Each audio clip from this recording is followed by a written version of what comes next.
Architecture Study Program of Universitas Negeri Makassar was established in 2020. In architecture, we can learn about design,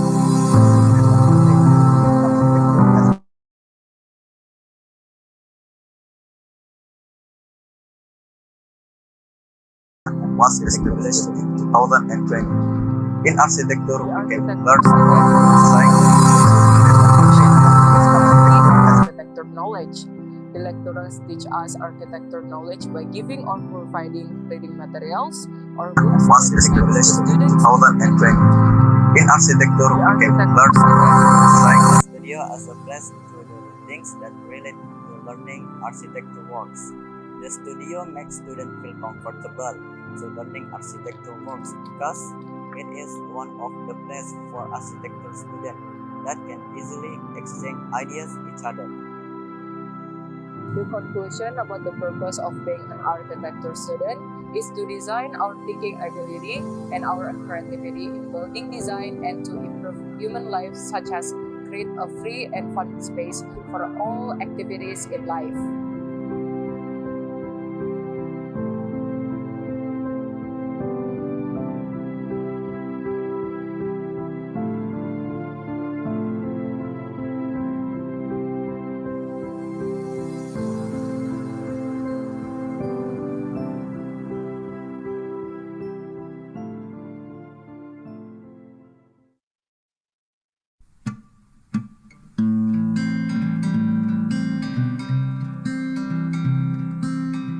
Back in 2018, when I was a freshman, I always asked myself, will I ever fit in this community?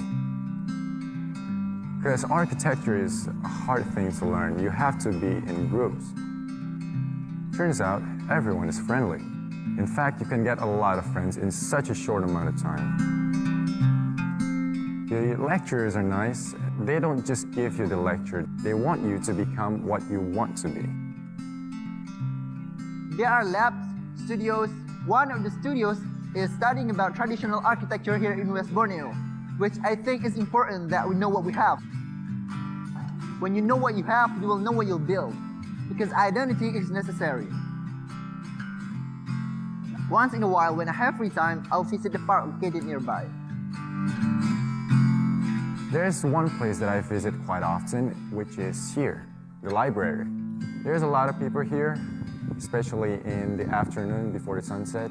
The sky is pretty, the atmosphere is good. Overall, I'm so proud and so happy to be the part of the community.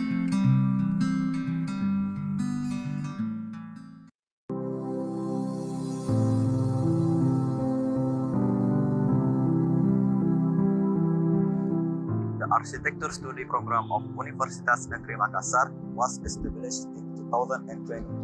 In architecture, we can learn about design and construction of buildings. Architecture has a strong connection with art and science. Other than that, there are so many things we can learn and get by being an architecture student. The architecture student must be able to pursue the application of knowledge. The lecturers teach us architecture knowledge by giving or providing reading materials or books that make students independent. We have a studio as a place to do things that relate to learning architecture works. The studio makes students feel comfortable to learning architecture works because it is one of the places for architecture students that can easily exchange ideas with each other.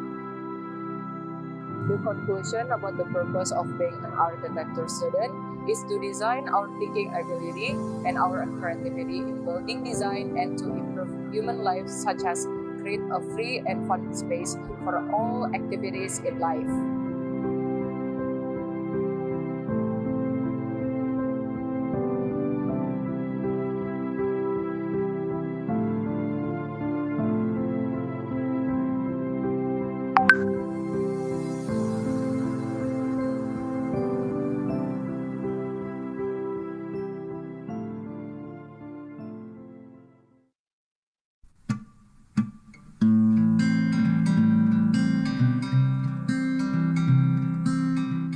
Back in 2018, when I was a freshman, I always asked myself, will I ever fit in this community? Because architecture is a hard thing to learn. You have to be in groups. Turns out, everyone is friendly. In fact, you can get a lot of friends in such a short amount of time. The lecturers are nice. They don't just give you the lecture. They want you to become what you want to be.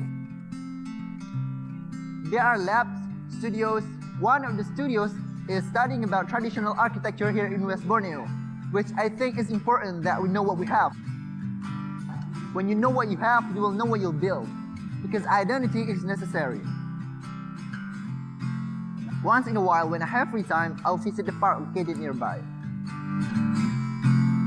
There's one place that I visit quite often, which is here, the library. There's a lot of people here, especially in the afternoon before the sunset. The sky is pretty, the atmosphere is good. Overall, I'm so proud and so happy to be the part of the community.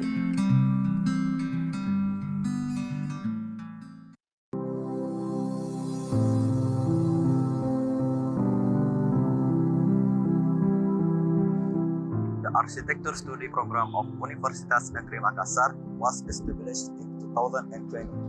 In architecture, we can learn about design and construction of buildings. Architecture has a strong connection with art and science. Other than that, there are so many things we can learn and get by being an architecture student. The architecture student must be able to pursue the application of basic theory and architecture knowledge. The lecturers teach us architecture knowledge by giving or providing reading materials or books that make students independent. We have a studio as a place to do the things that relate to learning architecture works. The studio makes students feel comfortable to learning architecture works because it is one of the places for architecture students that can easily exchange ideas with each other. The conclusion about the purpose of being an architecture student is to design our thinking ability and our creativity in building design and to improve human lives, such as create a free and fun space for all activities in life.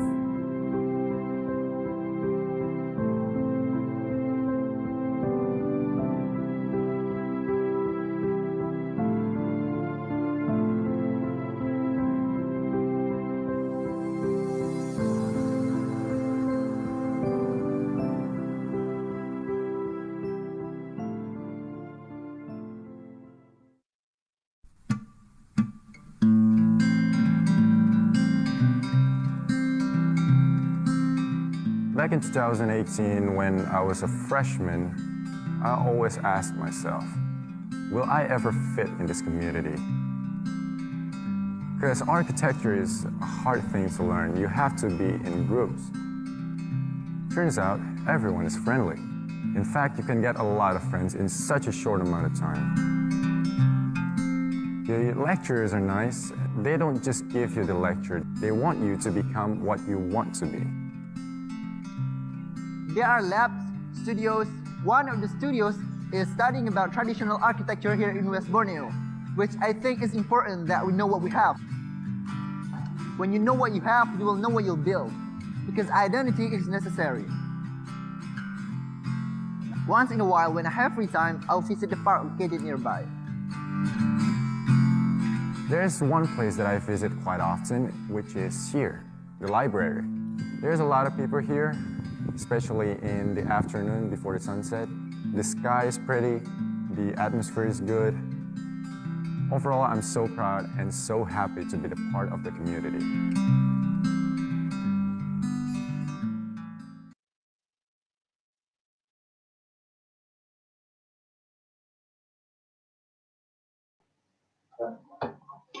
Okay.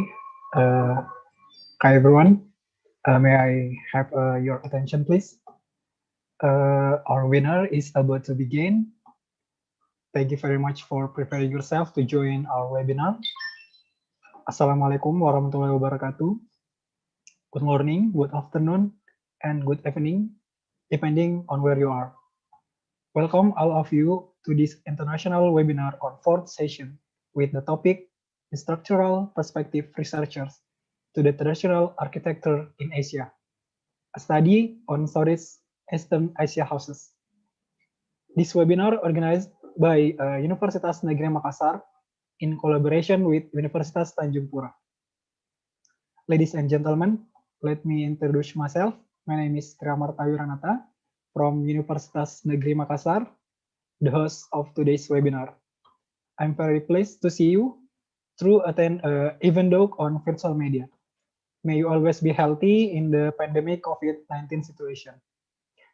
Ladies and gentlemen, let me inform this webinar will last for approximately 3 hours with three outstanding speakers.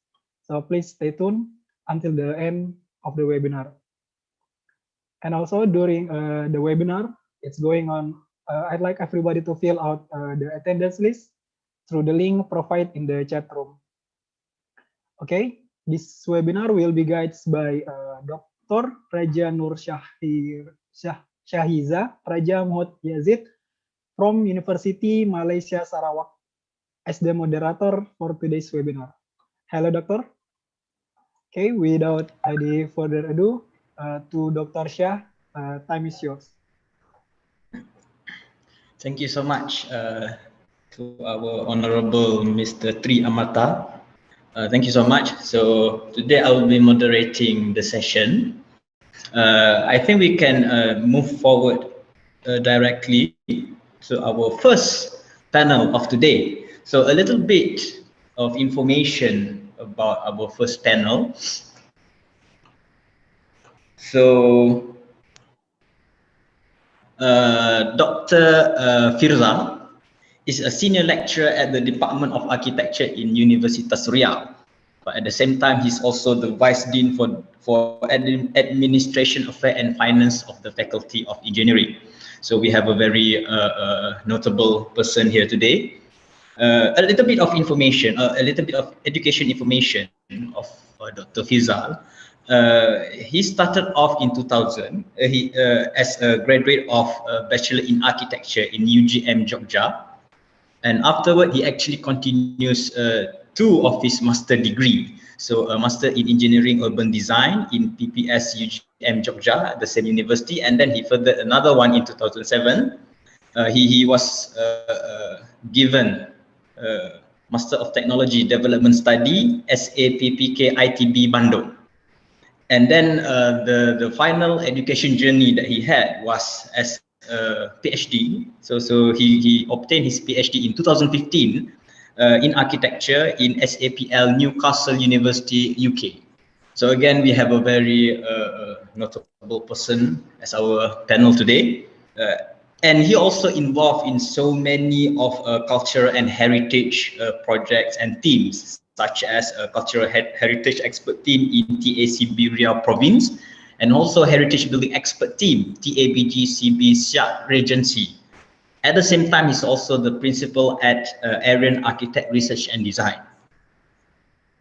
And his qualification also involved this cultural heritage expert from the Ministry of Education and Culture. He's also a professional architect registered under Indonesian Architect Institute, and also e-commerce Indonesia, which is International Council of Monuments and Sites. So it's going to be a very exciting talk by our panel today. So Dr. Fizal will be presenting, or we'll be talking about documenting architectural conservation, a case study of traditional wooden houses from the East Coastal Sumatra. So, Doctor, if you are ready to go, we can start our forum. Thank you very much.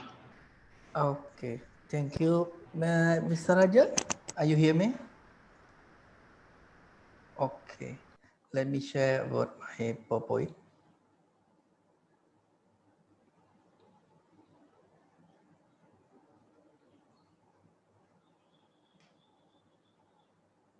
Okay, first of all, good afternoon, everyone. Today, I just want to share what I did with my student and also my experience in heritage actually in architectural heritage. So my title today is documenting architectural conservation.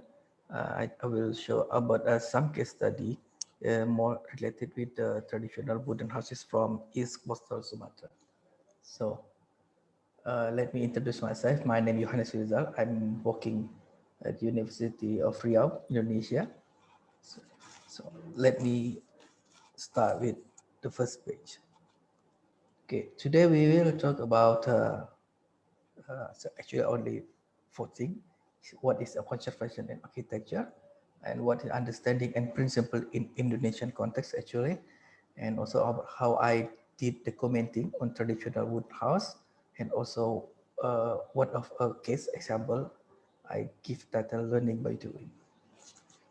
Okay. In Indonesia, we believe that the architecture and heritage is correlated with the three things. One is about cultural values, technology, and design. Therefore, the cultural properties, or also we know about heritage in Indonesia, is defined by the law.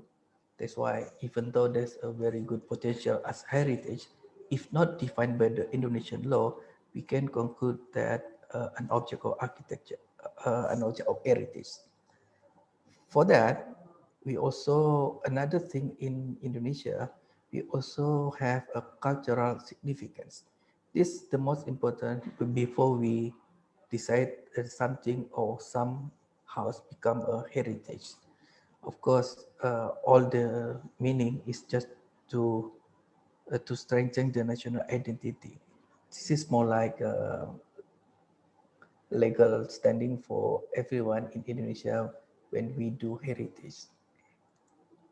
Okay, we're talking about the understanding and principle. In Indonesia, we are already know about heritage since 1931. Uh, and that time is during the Dutch colonial era. Starting, we all know about the Stabblad 238, and then revised become to Stabblad 515. That's what the rules in during the colonial era. The government Indonesia itself uh, has a two rule in the heritage. One is known as the Cultural Property Act number 5 in 1992, and then replaced by the number 11 2010. So in Indonesia, we call it Undang-Undang Cagar Budaya. Cagar Budaya means heritage. In this property act, actually there are three main things. One is protections, and the second is about development, and the third about the utilize. So this is the basic rule for Indonesian heritage. We must to follow this rule. Protections first, develop and utilize. So beside the heritage law, we also have some of regulations such as spatial plannings, building acts, architect acts, tourism, government ordinance, and also a ministerial decree. All these regulations we must follow. Next, in architectural preservation in Indonesia, there is one article, article number 53 in the number 4, this said that the cultural conservation preservation shall be supported by the documentations. That's why I want to share today the documentation. So the documentation or the documenting starts is the first step in the pressure vessels, and then followed by the planning, implementing, then disseminating. So documenting become the very important in Indonesia because it's the first step. If we don't do the good documenting, we can decide become the heritage in this in architecture. And the second is about the process itself. The documenting start with identifications, then we going to the measure, drawing, research, and verify. So this is the step. Let's see. We see the example from manual to digitized method. First, in my experience, first-hand data become the most important when we do documenting. So we did on the field, we do the field getting data directly. So this is very primary data kind. So I give title this like first-hand data. While in during the getting data, first-hand data, sometimes we deal with the locations is not quite good. It's going far. Sometimes we cross the islands or going down beneath the house, something like that. So this what my student I did in the last few. The second is about the technical aspects. Mostly I'm using the very simple tools. We have a measurement, the digital or tape, something like that. This not really very sophisticated tools. Sometimes we just very simple tools. In some sense, we use the very handmade tool, something like this one. This one example. During when I'm documenting the house, we start with the photo. So it's like the right top. We start with the photo and going to the sketches and then digitize in graphical 3D mode. And also we need to sometimes we need also a model. So this photo, sketch, graphic, and model can give a more insight, more understanding how the building itself. This is the first way when I doing a part of the drawing itself. Another way, a part of photo, sketches, and graphic and model, we also make a very detailed in. Uh, we take a detail and 3D model. So in traditional wooden house, most of them are very good in wood carving. So that's why we need very detailed.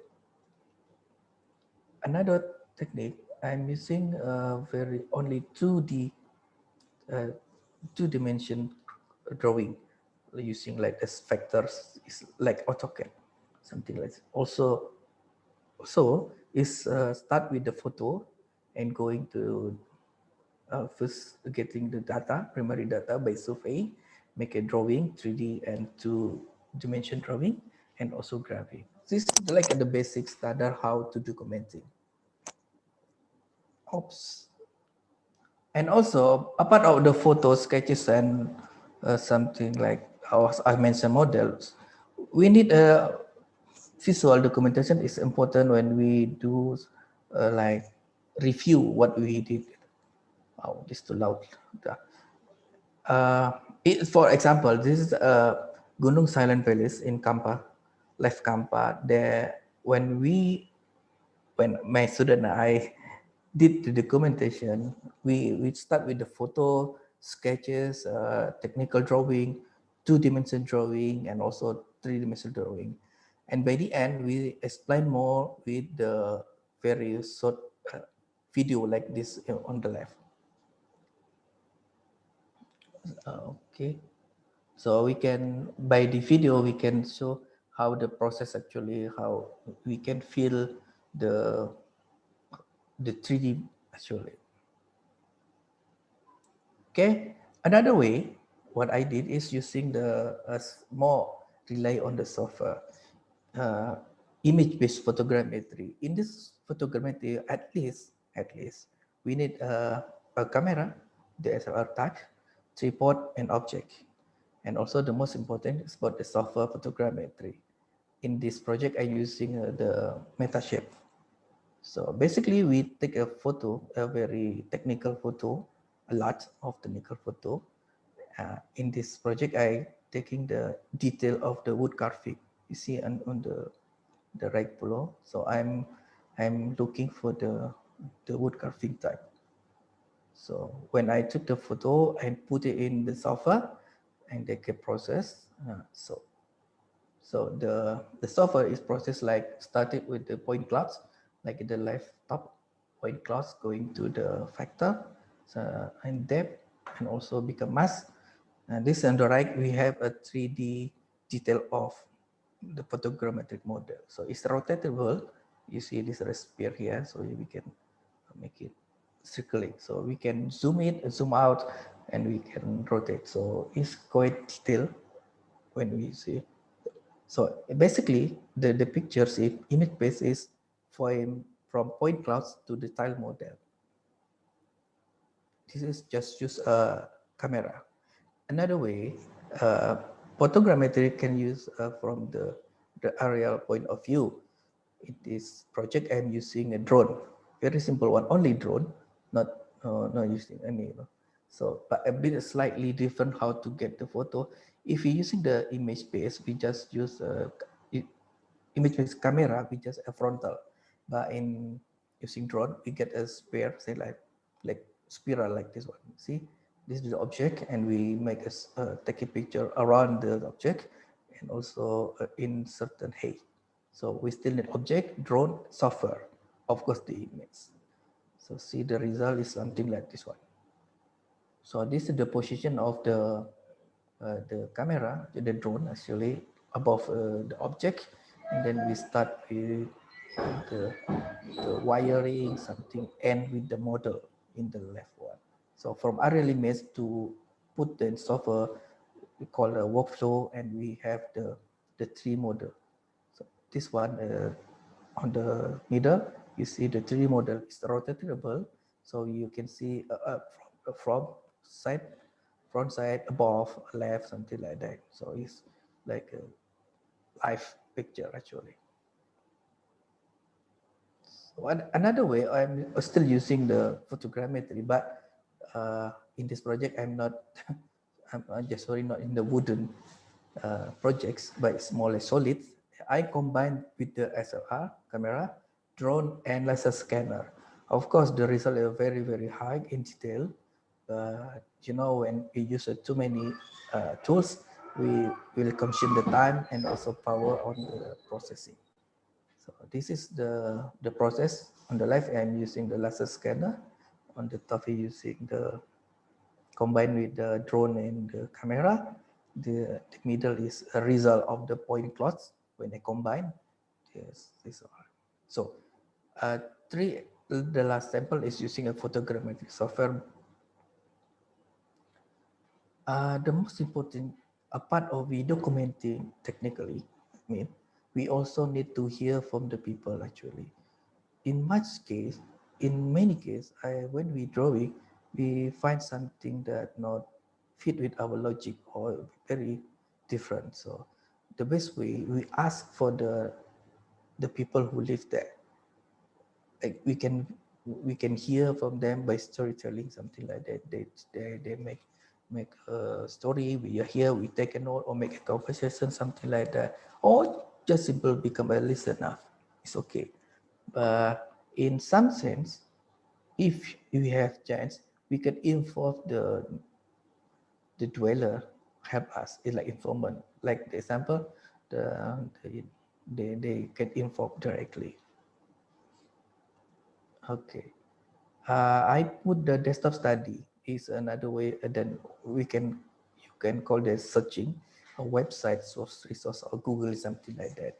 I put in the last method because it's the most easiest actually. But uh, even though the easiest is the secondary data, I'm not really recommended using this desktop study. But also it can just strengthen the word data. So in desktop study, at least we're looking for the record and original copies of the object. So, okay, next we going to the, okay, this is actually the example how the from documentary to become the real project. The project is, when we renov the rumah singgah Sultan Syed Pekanbaru.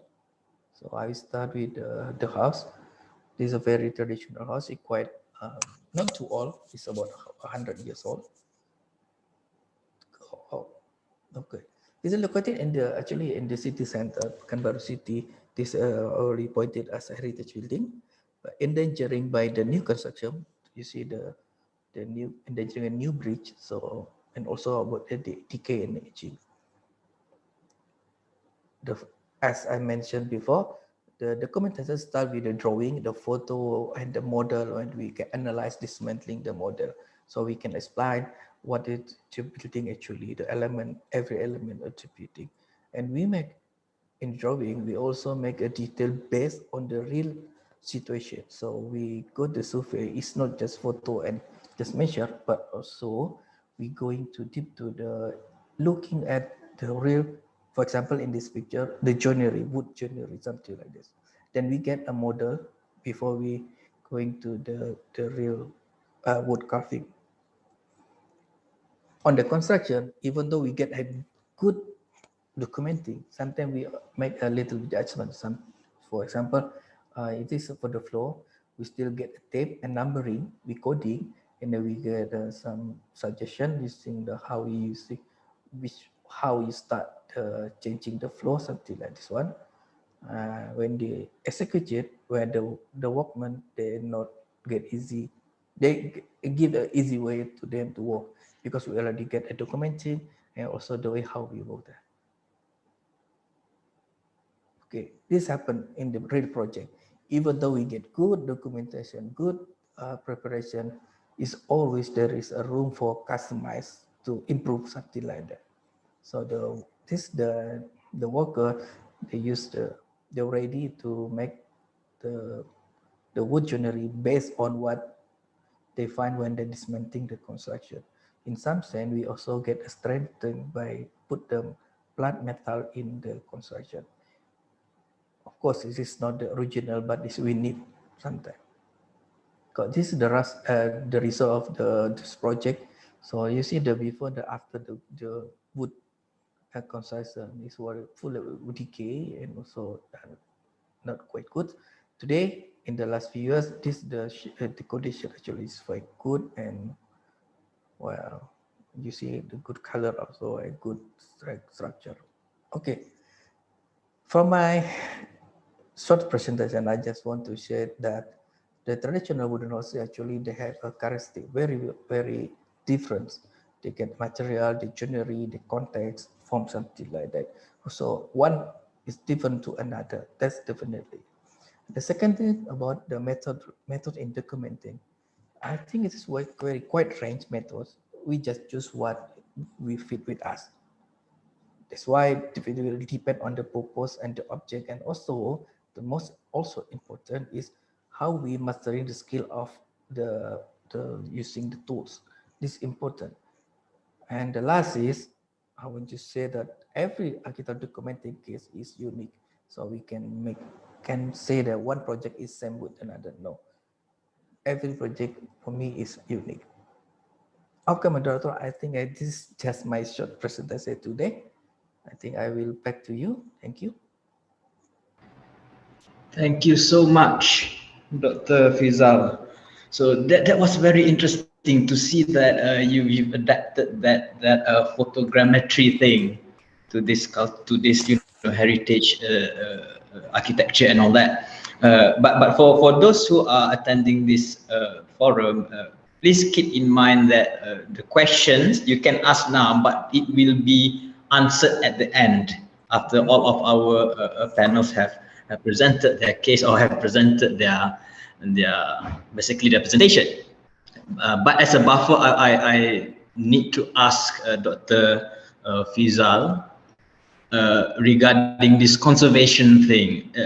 I'm in Malaysia, and when I was in degree, a young architect, we had this thing called conservation in Penang. In Malacca, we have this shop lot, heritage shop lot. The issue during that time was that the rules and regulation only mentioned about keeping the facade as original as possible. But what happened is that the internal has been, developed into this hotel and all that.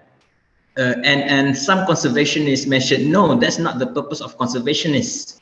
We need to conserve as well the activity inside. If a shop lot was used for business and also for family, it should stay the same. So in your opinion, is there any big issue of this thing?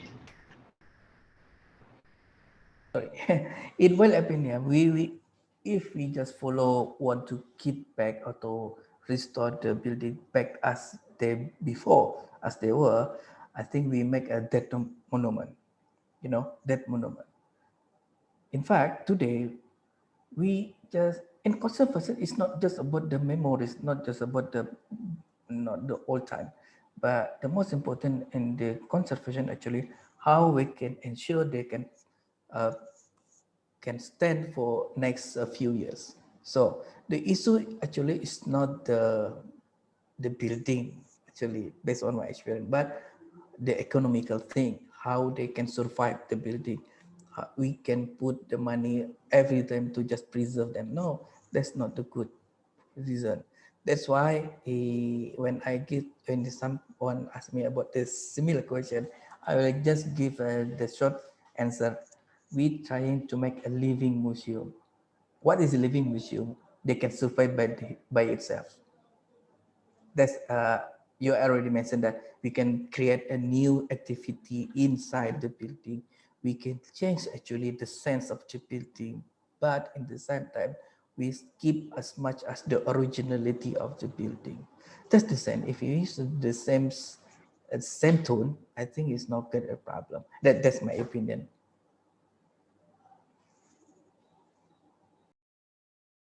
Thank you so much, Dr. Fizal. That was very insightful. This argument has been playing around even for me personally, and I'm not a heritage person. I'm a sustainable person. But to have that interesting topic to discuss on, right? Okay. I think we can move on to our second panel of the day. So let me introduce this person first. So Dr. Atta Idrawani Zaini is currently the lecturer of UNIMAS, University Malaysia Sarawak, in the Department of Architecture, Faculty of Built Environment. So he's also currently our head of department currently.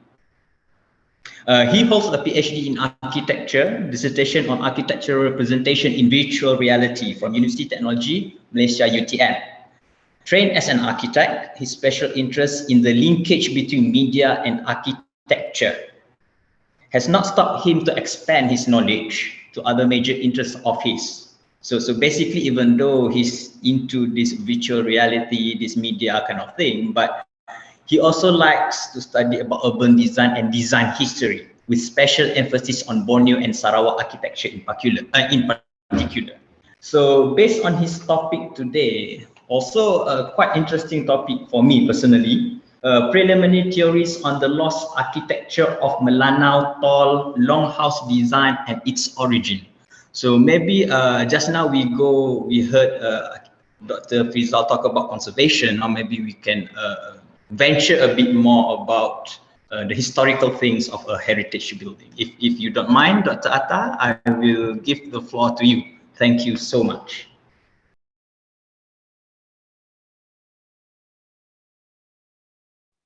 Hold on, Dr. Raja. Let me try to share my screen. May I see which screen that you are seeing right now? Is it the main PowerPoint slide? Okay, good, huh?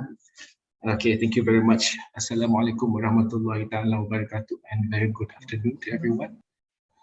Thank you to the organizers of the international webinar from Universitas Negeri Makassar and Universitas Tanjung Pura, and also to Dr. Zairin. We have been in contact for quite some time, and also Dr. Raja, the moderator of this event, and to the chairman. First and foremost, I would like to highlight on the what Dr. Raja has mentioned about my so-called field of expertise just now. I am more in that area of media and architecture. It is a very vast territory, to be honest, and this recent interest of mine is going into this heritage and also in Borneo and Sarawak architecture in particular, which I think is not that much of that much detached from my previous intention, because the topic that I'm going to present is more into looking back to the lost architecture through the media, through what we can read and also what we can see from photographs and sketches that are left by our let's say the colonial powers, which has been in Sarawak for hundreds of years. So let me begin with some background on the terminology that I'm going to be using throughout this presentation. What we mean by the lost architecture is basically referring to the traces of physical architectural structures or the typologies that are no longer exist. They are no longer built, or simply are no longer, they are simply demolished and extinct. And we saw the advertisement of a promo video just now at the beginning of this lecture, talking about the what you call that, identity is necessary, right? There is one guy in the video saying that identity is necessary, which I agree. Without architecture that has been inherited to us from our forefathers, we will not know and we will not recognize our own identity. And it is sad to say that the architecture of the Melanau called Longhouse, which has been part of the tangible culture of the Melanau people in Sarawak, is already lost. And this typology is a description specifically associated with the Melanau people in Sarawak. Now, I will be talking more about this afterward. And the intention of this presentation, I would like to offer you some preliminary theories that we have built on from our base knowledge, consolidated from available sources, mostly our secondary sources, because let's face it, that they are no longer Melanau Tolong houses elsewhere, everywhere, anywhere in this part of region. And we're going to look at the available sources, such as descriptions, photographs, sketches, and most of them, of course, are non-archaeological data, because we think that archaeological or documentation works are going to be on the next stage later on. So we're going to be offering you the basic or fundamental of preliminary theories alone as of now. And it is rather impossible to look at design without understanding the origin of design. So we're going to be looking at the design of the Melanau Tolong House and, of course, how the design came about. There are a lot of domains that we can explore, from anthropology, from perhaps linguistic, architecture, of course, history, and to the point where we should study also the mythological aspect of the Melanau people. Maybe there are some tales and fables that are inherited from the forefathers, from the Melanau people back 2,000 years back, that we can refer to as how the design came about. So the Melanau is the group of people living in state of Sarawak in Malaysian Borneo. If you do not know, here is the map of Borneo, or our friends in Indonesia would refer to it as Kalimantan, and in Malaysia we refer the island as Borneo. Malaysian Borneo, to be exact, Sarawak is where Sarawak situated in, and for the point of this presentation, I will be referring to this island as Borneo. So there are a lot of different groups that has dwelt these regions since at least 40 years ago, so making it is the earliest region in Southeast Asia to be populated by humans. So as a state that shares its boundary with Indonesia, with Brunei, and also the Malaysian state of Sabah, it tends to have a long history, because a lot of different governments, different civilizations, different ethnic groups that have resided and still are occupying this part of the world. They tend to have long cultural exchanges, contacts, and conflicts between the group. So this is the basis of the presentation. Afterward, we want to know how the Melanau people get this inspiration to design their Tolong house. It could be inherited, or it could be learned from other cultures as well in this island of Borneo. And our focus, of course, is this state of Sarawak. In Sarawak alone, there are 30 recorded ethnic groups that mostly share similar Austronesian vernacular cultural derivations. There are many types of indigenous dwelling variations, particularly the Longhouse, are a testament to this. This means that a lot of different ethnic groups in Sarawak share one common, not all, but most of them would share one common architectural typology, which is the longhouse. And it's not specific to Melanau alone. There are Kayan, there are Kenyah, there are Iban, Ibidayu, and so on. And the Melanau in particular, or the local people would refer to themselves as Aliko, would live mostly on the coastal bed of land extending from the mouth of Rajang Delta, such as Rajang, Palo, Belawai, Daro, Matu, Igan, Oya, Muka, and Bintulu, which in this time is referred to Muka, Bintulu, Sariki, Kanawit, and Kapit division in Sarawak.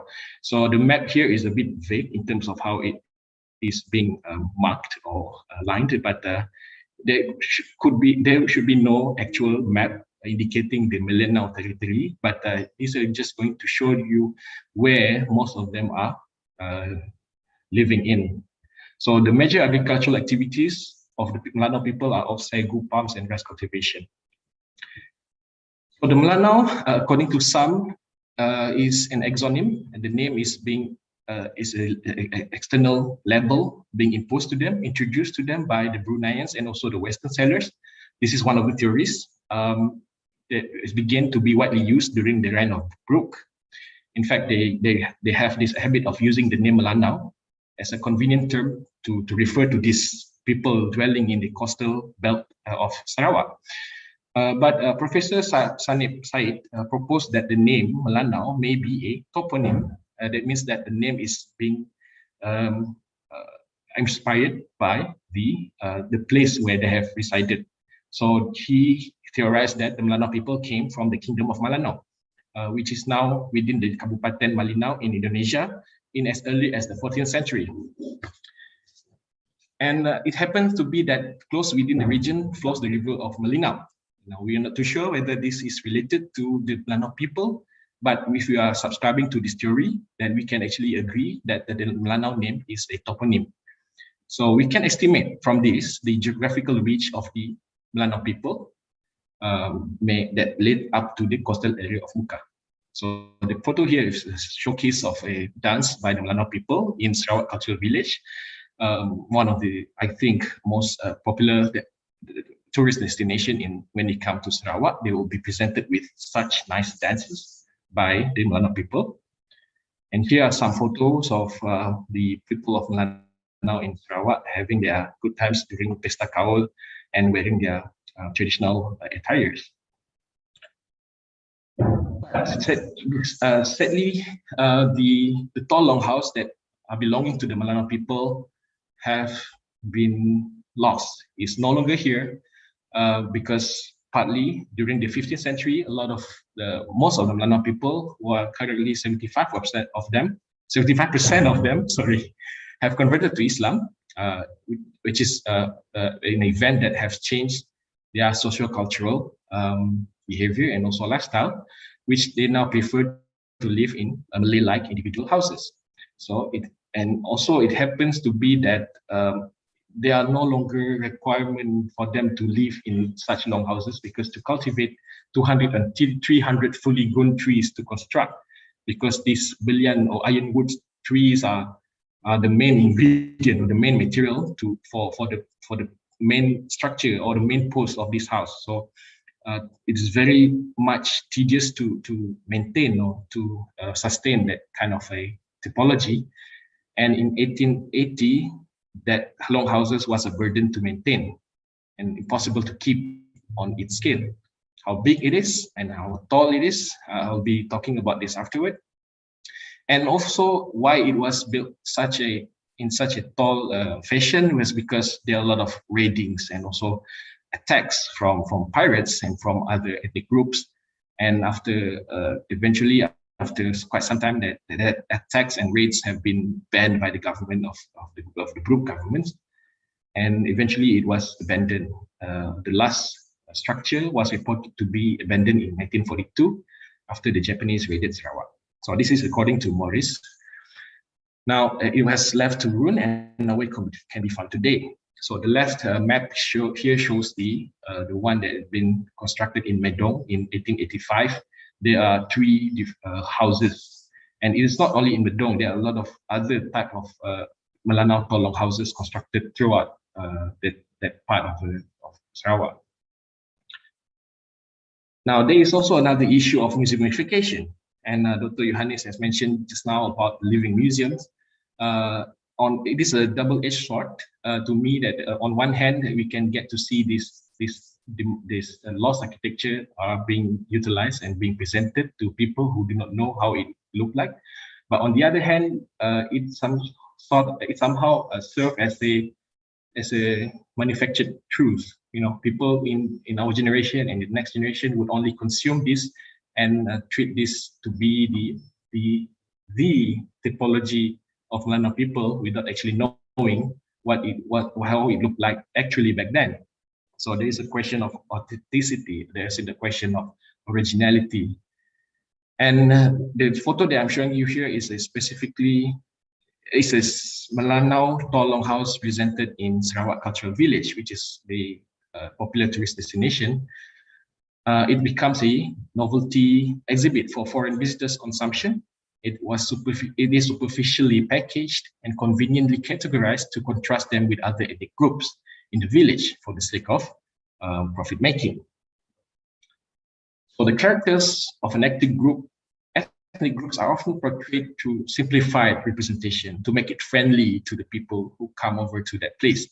And it is, of course, one way to satisfy human yearning to the sense of othering. You know, it is human nature to be very excited to see how the other culture they are different than theirs. So does architecture suffer the same treatment? To the extent that we create something that is not authentic upon Melanau architecture, to the point where we Google the term Rumah Tinggi Melanau, we would be served with the images of this replica. So the museumification was actually, of course, there are good things related to it, but I'm seeing this from the angle of the negative side of it. As a researcher, we have to be critical to things. Not necessarily we are against this idea, but of course, we want to search for perhaps there are better sources that people can refer to in the future. So the paucity of architectural evidence of Melanau longhouse leads to the challenges to ascertain how the longhouses looked like before. There are no such evidence around, so we have to question the authenticity. So perhaps in contemporary academic writings can actually contribute to this, because we are relying on researchers and academics to somehow come up with how the lost architecture of Melanau tall longhouse look like. But sadly, that a lot of researches and studies being done by Malaysian scholars are only being limited to what they can find. And they often refer to the replica in the Sarawak Cultural Village being an authentic specimen. So this can lead to misinterpretation or misleading information. And one of the oldest Melanau longhouse specimen or residue do exist, but these are not the original design. It is no longer tall, and it is just being recently built in sometime in 1910, if I'm not mistaken. So we cannot actually take this as the antecedent to the design. So there raises a question that if the residue of the architecture exists, and we have some photos of the residues, and there are some descriptions, why is there a need to theorize how it looked like? Because we can easily refer to these descriptions and these photos, right? But there is a need to theorize because it is no longer there. It is lost because we have to build upon the accounts and descriptions from these people. So here we are trying to do just that. We are trying to look at the design, try to speculate, or perhaps a more proper term would be interpret the prime design of Melanau tall longhouses. And secondly, to understand the origin of the design in order for us to understand it better. So the first question is, what was the prime design or the design antecedent to the possibly many variations of Melanau tall longhouses?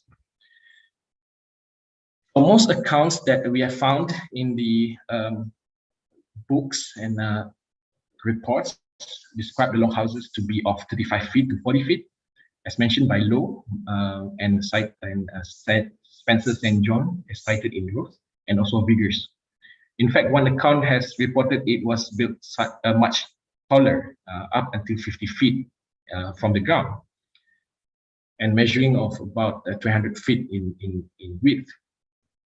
So we consolidated all of this information and come up with this table, and we see that there is no such a consistent what you call report on the height, or in fact on the width. There is no standard in the Melanau tall longhous how far it can be built, how high, how long, and how wide.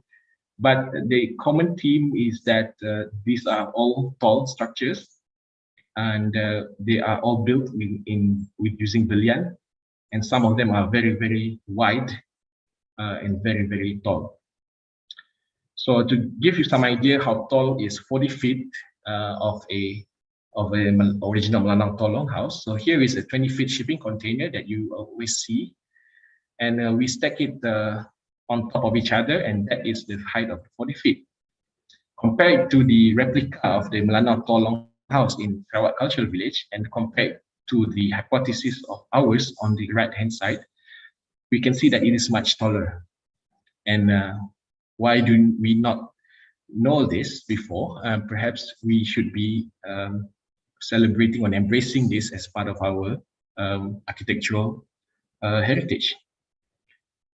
Why is it being constructed as such? Is because material availability. The base or the piling of this longhouse was usually made of solid hardwood, or known as kalang babi, normally made of kayu belian. And these types of wood, timber, or the trees are often are tall, and it's very much easy for them to just harvest this tree and just use the whole log to become the posts of these longhouses. But there have been also some accounts saying that the house being 475 feet in width, that is very long. So to compare it with using our container measuring unit here, you need to line them up, 23 of the container, and raise them all up until 40 feet, and you'll get this type of Melanau tall longhouse. So this is our hypothesis. We can compare it with the replica that is being presented in Sarawak Cultural Village. Vast difference than the one that we are familiar with. This is supported by a lot of historical photographs and sketches, not to say photograph, but sorry, sketches from our colonial chroniclers, and also what I call it, people. And in fact, there are also some descriptions saying that one stand upright in the room on the Melanau tall longhouse, and looking down at the scene below might have fancied themselves as if they are on the top of a ship. So this is how high it was. This is reported by Captain Mandi, cited in Roth. And this is one of the sketches reported in Illustrated London News in 1849. Note that the relative height of the structure with the tualang tree and Bukit Memaloh on the background, this is taken from Kanwit. But of course, there would be some artistic freedom in how they sketch this thing. We cannot really fully rely on this as precise or accurate description of the tall longhouse. But the consistency of this description can give us some clue that this could be how high it was. Now, that was in terms of the design, but how about in terms of the design origin? So, because there must be some way that people of Melanau can come up with such design, and there should be some necessity how the design came about. It was influenced perhaps through our finding, our preliminary finding, through geographical and topological factor. We can establish the anthropological journey of the Melanau people, because the indigenous people in Sarawak in general is still vague in terms of its origin. So we can only accept, from ontological perspective, we can only accept the theory that they came from, a descendant from the Austronesian people, dispersed from the Asian mainland in Taiwan. So these were based on linguistic arguments. So let's just based on that at the moment. And then the Melanau people share a very vague and equivocal point of origin and are reported to be highly assimilative. These are the group of people who are able to adapt to different culture and actually absorb this culture and make it theirs. So since there is no clear ethnic ownership, at least according to the Western scholars, there are various theories surfaced about the origins. So we can construct theories from various domains, including linguistic and cultural traits. Some scholars elucidated that Melanaus have certain degrees of similarities with the Orang Ulu of Sarawak, which is a term referring to the sub-ethnic groups, including Bukitan, Bisaya, Kayan, Tanjung Kanui, and many others. So why is this relevant? I'll be showing you afterwards. And some chroniclers have encountered similar architectural design belonging to the Dayaks in Kalimantan by Schreiner in 1862. We can hypothesize that the Melanau Tol Longhouse may have took precedent from this. It is also possible that some scholars theorize the Melanau originated from the Kayan, Kajang, and Javanese, to name a few. The theory of relating the Melanaus to Orang Ulu, in fact, was earlier presented by Morrison in 1957, stated they are akin to the Kayans of the interior, but are mixed now due to intermarriage. So Rousseau extended this to include similarities between their dietary and also rituals that resembling that of the Kajang tribe. This Sanib Said has actually speculated this, that Melanau people were of the Kayan, that originated from the Kayan people, particularly from the Melinau River. Whether or not the Melinau River could have been the source of the term Melanau, it is quite certain that most scholars do agree that Melanau people originated from various sub-ethnic groups within the Orang Ulu. So why is this relevant is because the construction knowledge of the Melanau people could also be traced to the Orang Ulu, as evident in the similarities in the erection of rituals between the Melanau's Jerune, which referring to the pole-like burial monument, with the Kayan's Keliriang. So in both cultures, human sacrifices were done associated with the erection of these monuments. So a live slave would be buried beneath the Jerune, and as it was erected, where the young living slaves of both sexes were bound to the monument and left there to die slow deaths. As horrific as it sounds, this was actually being practiced excuse me, we have another few minutes. If you could all right, sure. help wrap it up. So let me just skip to the last part, showing you some photographs of how the Dayak village in Kalimantan that I told you just now, that they have inspired the design of the Melanau people. And also in another sketch by Schwaner, showing you Dayak longhouse also in Kalimantan. And security factor may have played a role why it was built such height and palisades surrounding the house. So there is also another factor that may have contributed to the shaping of the architecture due to the mythology of Tugau.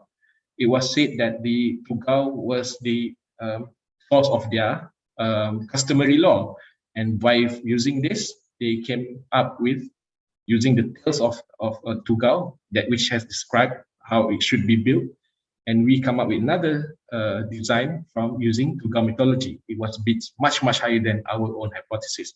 But of course, we can question the legitimacy of the tales, whether or not we can rely on this folklore and mythology as part of our source.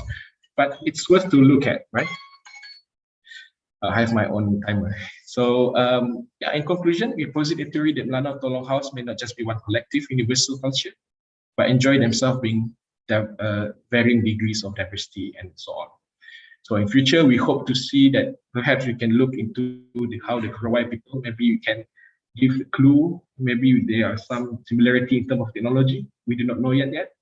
And perhaps the finding from this study could contribute to the shaping of our modern architecture in Sarawak and how the design of the airports in Kuching is not resembling to that of the one that was there before. Now it's more like to imitate the ones in Kuala Lumpur. Right, so I think I'm done. Thank you very much, Dr. Raja, and also the organizers. All right, thank you so much, Dr. Atta. But I'm still responsible in having this buffer between two panels, so I still need to ask you one simple question and maybe a very quick answer from you. What from I see what you have listed down there, most of these researchers are, not a local researcher. In 1991, Morris, 1968, Low, Mandi in 1896. Why did that happen? I mean, where are the local researcher, and also what happened now? Is it getting more local people knowing about this? Yeah, that's what the intention of this research. Perhaps I would like to get more people to be excited with this. I'm not the first one, actually. There are a lot of people have done this research before, hoping that the community will grow soon. But talking about the colonial or the Western scholars, we have no choice but only can rely on, I mean, not only can, but part of the research can only be relying on those writings, but we can also look into the other parts of the world. We can go to even China, if we can go to, maybe there are some scripts, manuscript or transcripts that can actually translate to whether they have described such discovery before. We do not know that yet. Perhaps there are people have been exploring this area that we do not know of. So that's the reason why we have this webinar. Perhaps there are like-minded people out there listening to this can contribute to the discourse. Okay, all right. Thank you so much, Dr. Atta. When you show us the museum, the museum one and also the actual one, that's a huge difference, So without further ado, I would like to introduce our third panel of the day. All right. So here we have with us Associate Professor Dr. Chang Po Tan, from the Department of Public and Cultural Affairs, National Taitung University, Taiwan. So sorry, Professor, if I pronounce the university's name wrong. Not my first language. Again, his education, he received his Doctor of Philosophy in Anthropology in University College London in 2001.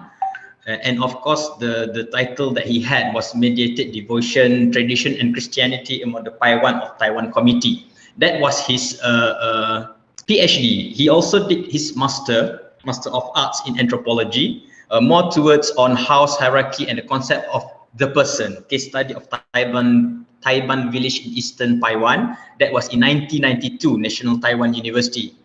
And of course, he also did his Bachelor of Arts in the Department of Philosophy with a minor in History, College of Liberal Arts, National Taiwan University as well in 1989. I wasn't even born yet in 1989. So we have a very respectful researcher, professor here today to explain a bit about his studies or his research, traditional houses of the Paiwan people in Taiwan from the perspective of the house-based society. Now, the first one was conservation. The second was more on historical things, lost architecture. Now we will listen to society-based or house-based heritage building. So I'll give the floor to you, Prof. Thank you so much. Okay, thank you, Dr. Raja, and good afternoon, everyone. And I'm very happy to join this meeting. And I would like to thank Dr. Zhang Bing firstly, because it is him to invite me to participate in this meeting. Actually, Dr. Zhang Bing is a more senior scholar in the study of the Paiwan in Taiwan. and I'm very thankful for his invitation. And I would like to also introduce a bit about indigenous people in Taiwan firstly. So I will show my PPT. Okay.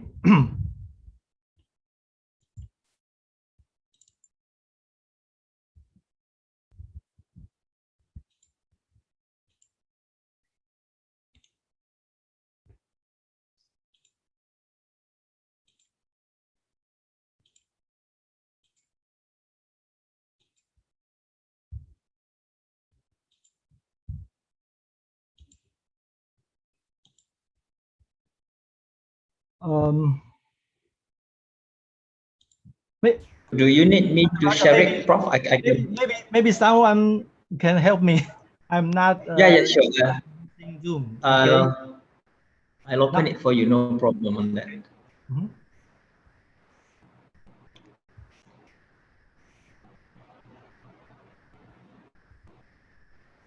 Yes. Can everyone see? Okay. All right. Okay. Next, please. Mau dikasih besar layarnya. Well, Taiwan, as Dr. Atta say that some people say that the Taiwan is a kind of a homeland of the Austronesian peoples, but it's a kind of a hypothesis, and there are many theories. But in Taiwan, we actually have very many different ethnic groups, and they are all belong to the Austronesian peoples. Now we have 16 ethnic groups officially recognized by the government. Next one, please. Next one, please. Okay, from the north to the south, as we can see, 16 ethnic groups, and and the Taiwan is in the south or in the south. And these 16 Austronesian peoples, they are the people, they preserve their cultures betterly. We have also another maybe 10 or 20 Austronesian peoples. They have been assimilated into the Han Chinese, and we call them the plain people. So in total, maybe there are maybe 30 or 40 Austronesian groups in Taiwan, and it's a kind of very diverse situation. So some scholars make a hypothesis according to this situation, that there are so many diverse languages and ethnic groups in Taiwan in such a small island. So probably Taiwan is the homeland of the Austronesian peoples. Okay, next, please. Maybe okay, we focus on the Taiwan people on the south. The Taiwan people can classify as four categories. One is on the eastern part, eastern Taiwan, and we have also northern Taiwan, central Taiwan, and southern Taiwan. And this kind of the difference is very interesting because we have, according to our study, the Taiwan people probably originated from the north. Then they migrated to the south and to the east. So there is a very interesting phenomenon about the house. So the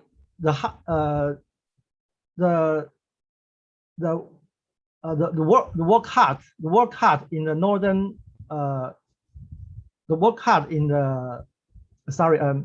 we have different words about the building.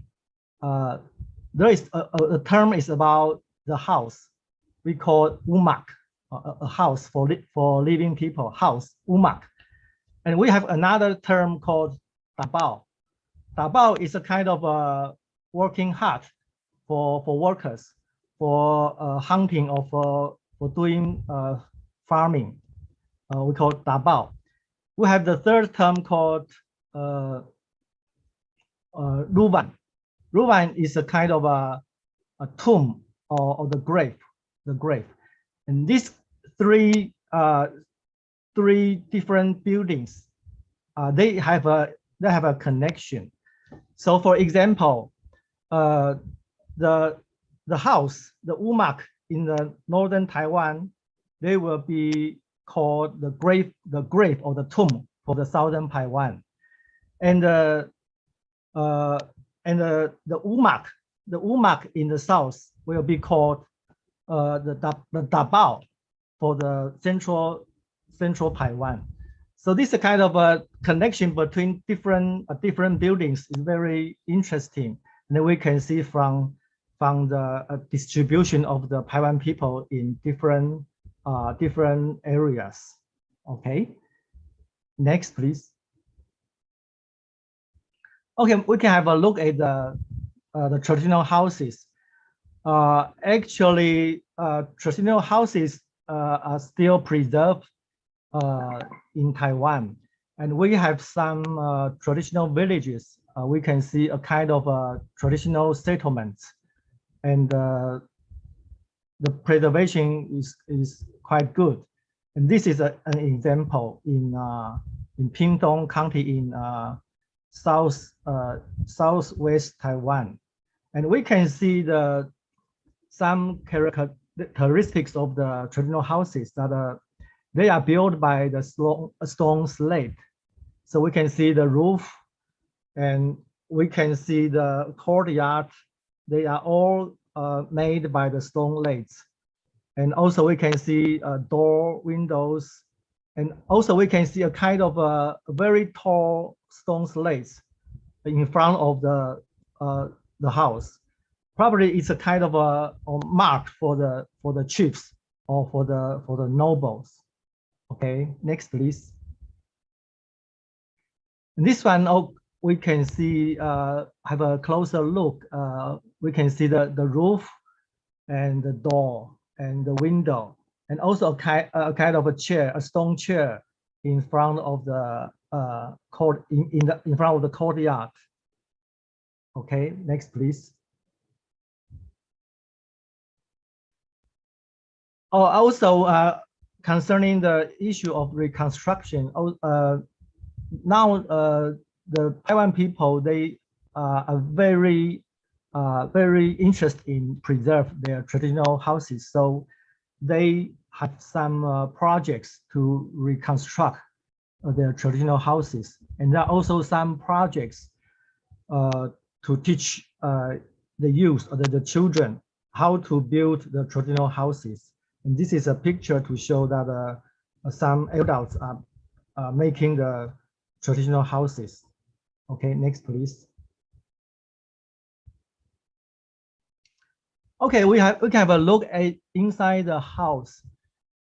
Firstly, we can see that inside the house is quite dark, and there is only one small hole on the roof, and the sunlight come down from the hole.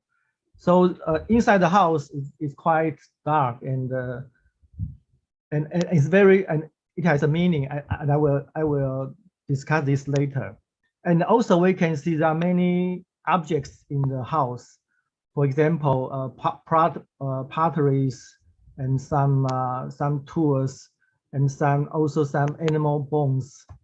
And it's a kind of a, so the house inside the house is kind of a storage of different objects or valuables inside the house.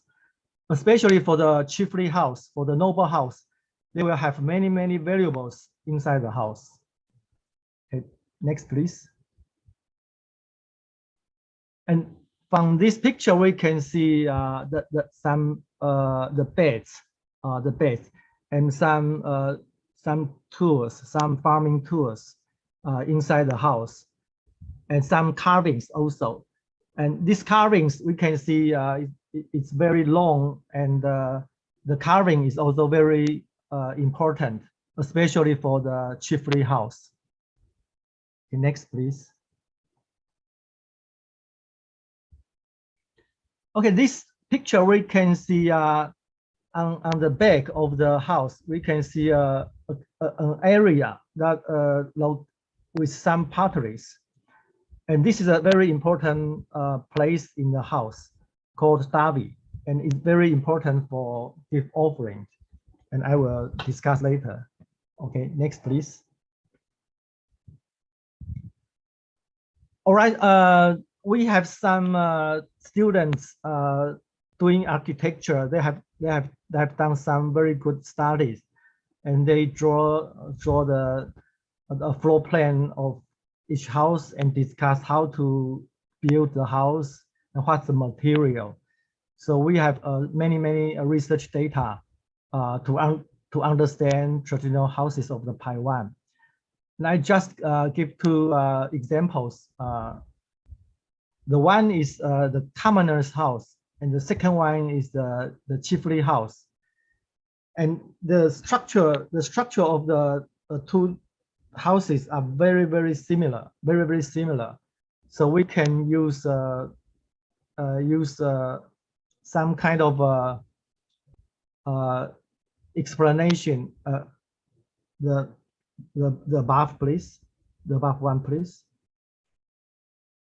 Okay, from that's about 16 places are similar in two different houses.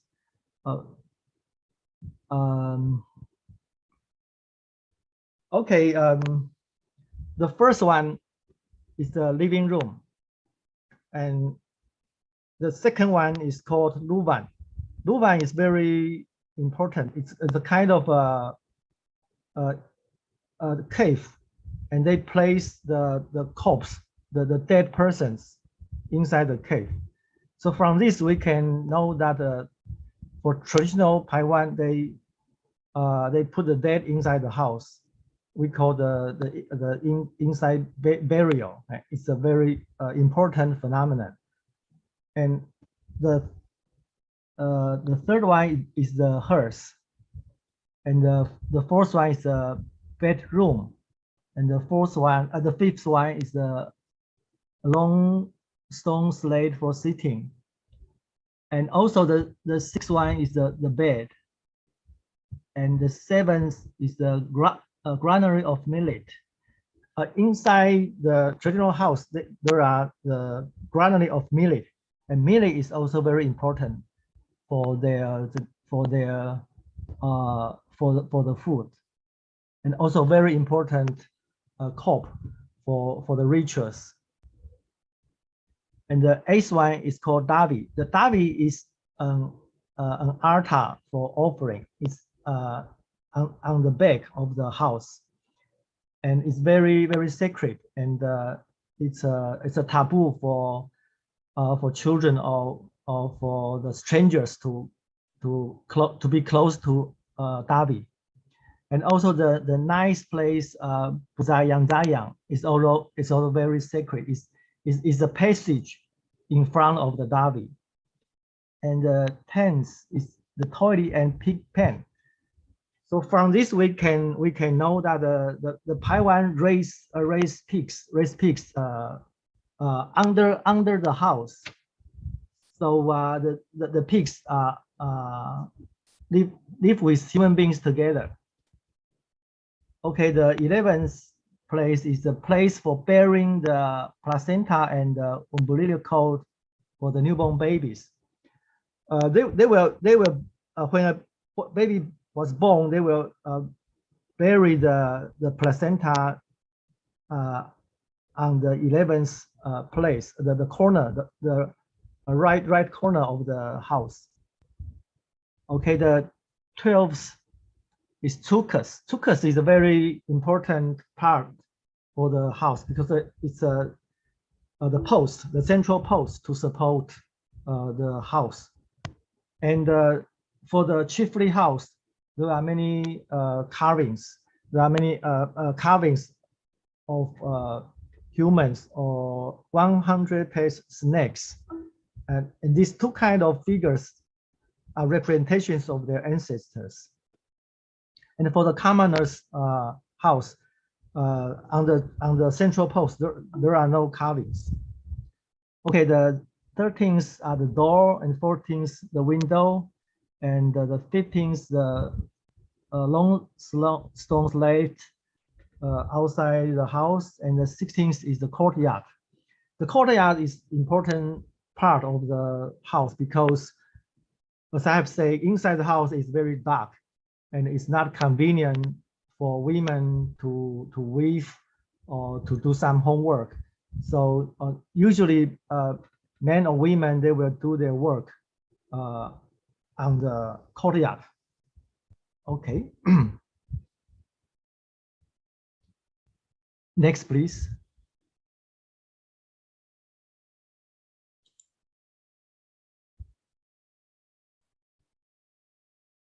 Oh, okay. For the modern Taiwan, there are only few people to live in traditional houses. As I said, there is a traditional settlement, but only some people they live the traditional life like hunting. So they still live in traditional settlement, but most people they live in modern village, modern houses. Okay. Next, please. And next. Okay, the above are the structures and some explanations for the functions of different parts. Next, I will give some interpretation from the perspective of the house-based society. Next, please. Next, please. Okay, what I mean by house-based society is that to connect the house with a couple, with a married couple.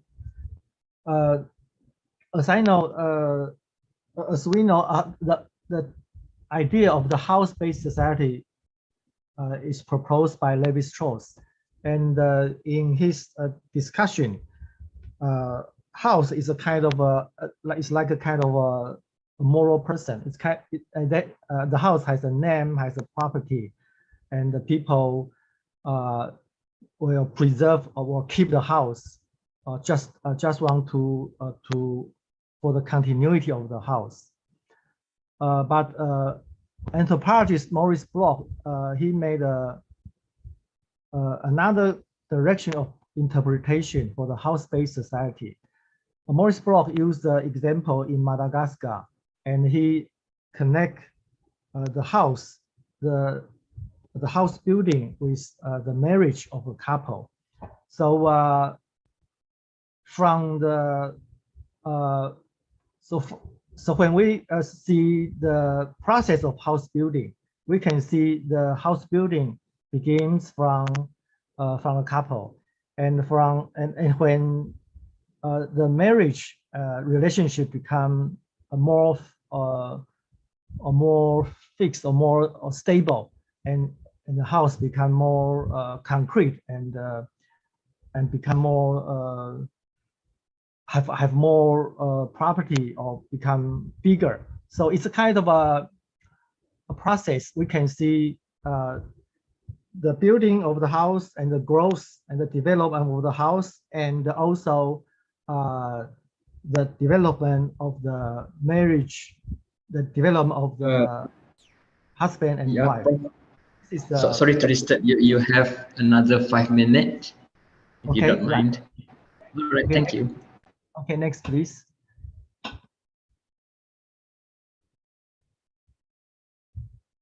Well, I think to understand the structure and the function of the traditional houses, and we can see, for example, the house is very important for the reproduction, for reproduction, and also marriage is also very very important for human reproduction. So we can see the human reproduction and the connection with the couples. So we can see the marriage has a mission is to reproduce people, and also this mission has to be fulfilled by a house. So this is my my main argument. Okay, okay. The next, please. Next, please. Next, please. Next. Next, please. Okay. So I will conclude by saying that the Taiwan is a house-based society, and social and cultural reproduction are bound up with the reproduction of houses. And for traditional Taiwan, the goal of marriage is the mission of reproduction, and the ideal husband and wife relationship is the one in which the couple share a common devotion to the reproduction of the house they created. And through building houses to realize these missions, the conjugal relationship is transformed from ideal to concrete. And moreover, the house is a kind of a inalienable possession, and they have a power to authenticate the authority of some people, especially the chiefs and the nobles.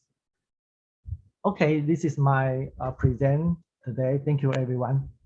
Okay. All right, thank you so much, Professor.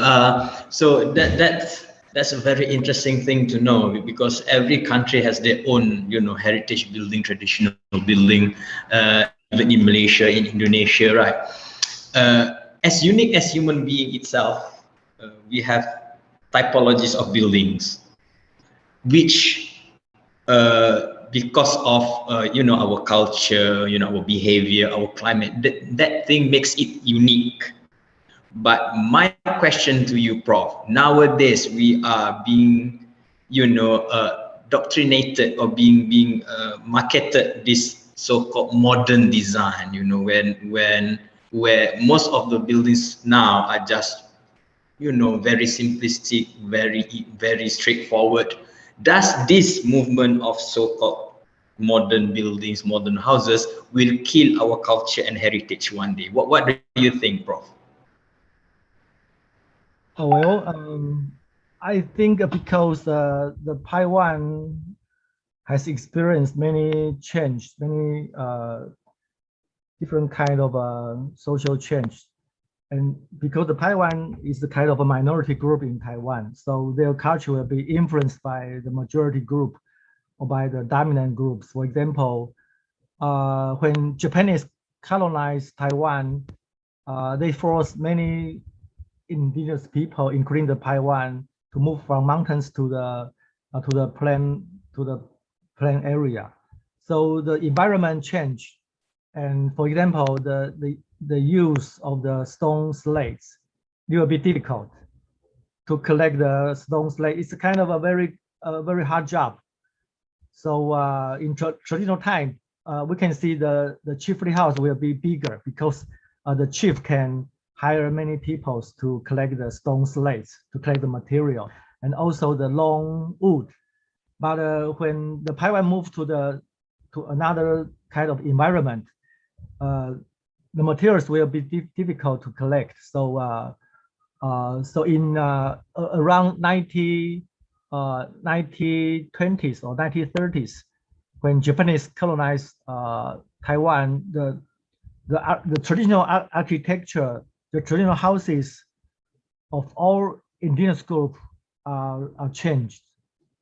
So they will accommodate to the environment, and later when the national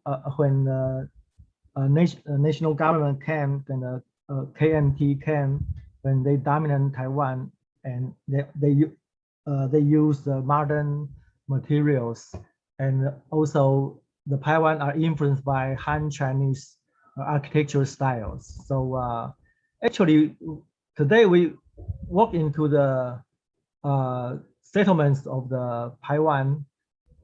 It's difficult to distinguish their house styles with Han Chinese people's house styles.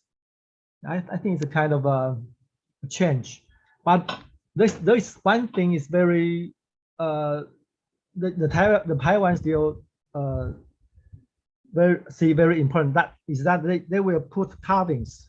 They put carvings. They put in front of their house structures. For example, the beams, and they will put some carvings, stone or wood carvings, to decorate their house. So they preserve this part to maybe to tell the outsiders that they are still the Taiwan. Okay, thank you. Right, thank you so much, Professor. So that would be the end of our the panel's presentation. You know, very interesting topic. You know, conservations. You know, a little bit of history and also the society itself. But of course, most of them are based on history because we were talking about heritage. So to inform everyone who are attending, you can actually type your name, your questions to the chat, and then the committee will help me to pass the questions, and I will ask your question to the respective panels. So if you have a question to certain panels, you can just put the panel's name there. If it's a general question which you want any of the panels to answer, and then you just put the question without any panel's name. Or you can actually raise your hand, and if you want to talk personally with them, you can raise your hand, and then as soon as I allow you to speak, and then only can you ask your question. So now we have the first question here, right, in the chat there, and it specifically goes to Professor Chang Po Tan. In modern era, are traditional house still used by communities who live in remote area, who's still living in remote area? Not really, not really. Even in remote areas, the Taiwan people are still influenced by the Han Chinese. So in remote areas, the people live in a kind of a modern houses. But as I say that the traditional, there are some traditional settlements, and some Taiwan people they like the traditional lives, so they live in the traditional settlement. But it's another kind of way of life. There is no electricity and difficult to collect the water. But some people still like this kind of traditional lifestyle. So that a few people, and they become very famous because they will some of them are artists, and they are doing some art in this kind of a settlement. But they are a very minor group of the Taiwan. Okay. Thank you so much, Professor. So to others, please don't be shy. All of our panelists are very friendly.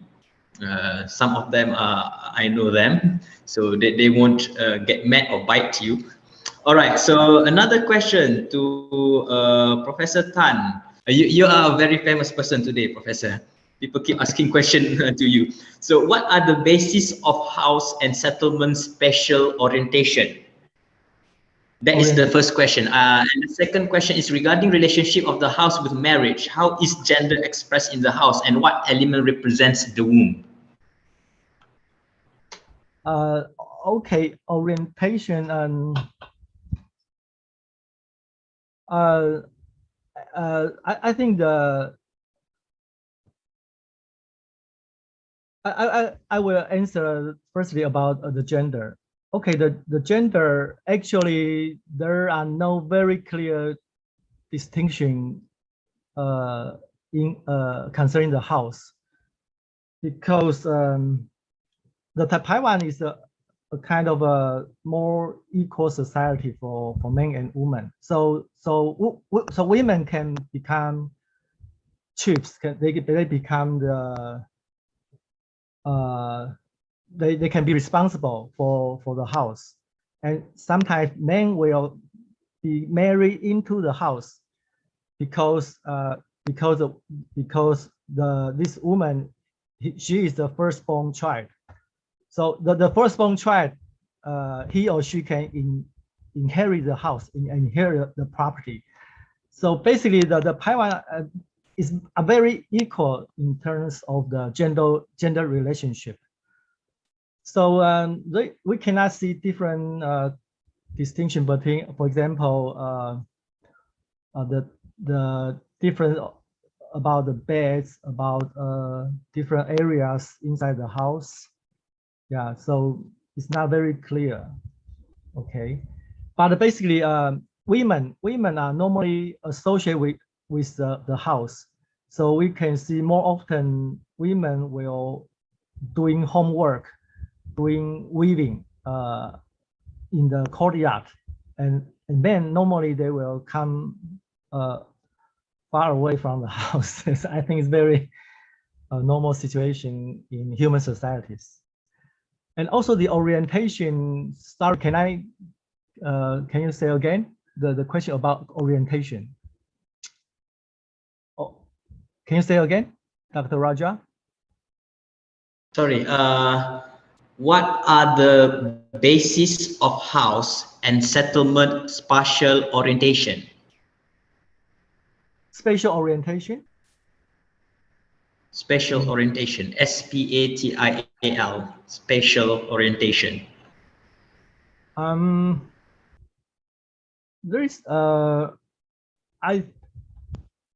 I think there is no spatial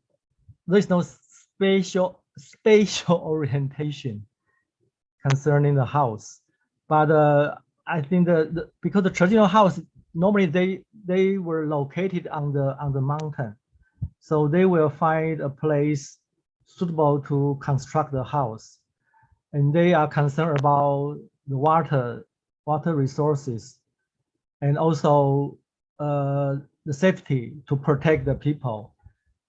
So there are no fixed or very specific or spatial orientation. But normally we will say that the back part of the house, because on the back part of the house we have the place for offering and to place the variables. So the back part of the house are more sacred part of the house, and the front part of the house are more profane, are more for daily life. And yes, this is a basic difference of these two different parts. Okay. Right. Thank you so much, Prof. So as researchers, as three of the researchers are heritage researchers, I would say heritage and culture and traditional architecture. I've had a thinking as well, where when you interview these native people, old people, they tend to exaggerate things that they mention, right? So in order to validate that, that's an issue, right? So this is related to a question that has been given by one of our participants here. Elaborate on validation of information as evidence from oral transmissions, artifacts, writings which are secondary writings, and remnants by observation. So this is a general question. Any of the panels would like to answer that? Maybe Dr. Fiza, maybe you can go first if you have any elaboration on that. Okay. You mean that we do the oral conversation with the native? Well, theoretically, we have a triangulation actually, so we can compare their answer with the other's answer and other evidence actually. That's the first way. But remember, when we talk with the people, especially with the native speaker, they tend to exaggerate. Yes, it is right. But we as a researcher, we can trust them 100%. We need to check with the other data, for example, the other material, the other books, something like that. So for me, when I'm talking with the people, for me that's the information.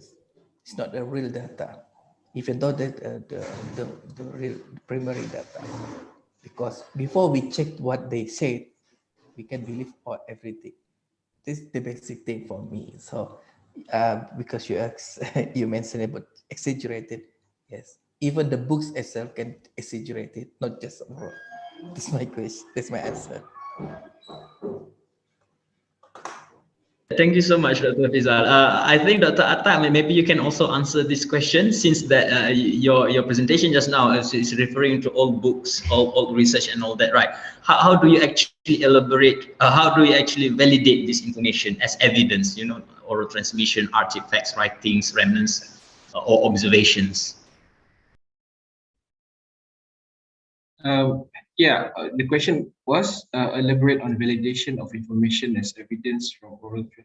Yeah, I agree with Dr. Johannes. I mean, we have to receive and accept with our open mind the information coming from them. But of course, we need to do some due diligence on the information. We have to do some checking. But based on our case, in the case of using the folklore or mythology to actually validate the architecture of Melanau, for instance, there must be some level or extent um, of accuracy to certain claims. In fact, Tom Harrison, what was the curator of Sarawak Museum last time in 1970s, has mentioned that the folklores that tend to subject to the controversy of the Western historian works, but in the case of Tugau folklore, they managed to actually follow the genealogy of Tugau up to the various descendants made up from legendary and real figures in the Borneo history, pointing to a certain degree of truth may exist. So it seems that the folklore is saturated with reality, and some of them are mixed with fantasy. So there are some extent of reality in the oral tradition. So we cannot really reject or discriminate everything. But I think we are left with our best, worst information. Okay, thank you, Dr. Atta. This talking about this heritage cultural things, it reminds me of this one competition that I and my friends entered in our degree years to design one Malaysia house, which is trying to integrate all of these cultural things from our three main ethnicity, you know, Malays, Indian, and Chinese. So we did design it, and then we actually won. Trying to force those kind of cultural things inside a modern design is not an easy task.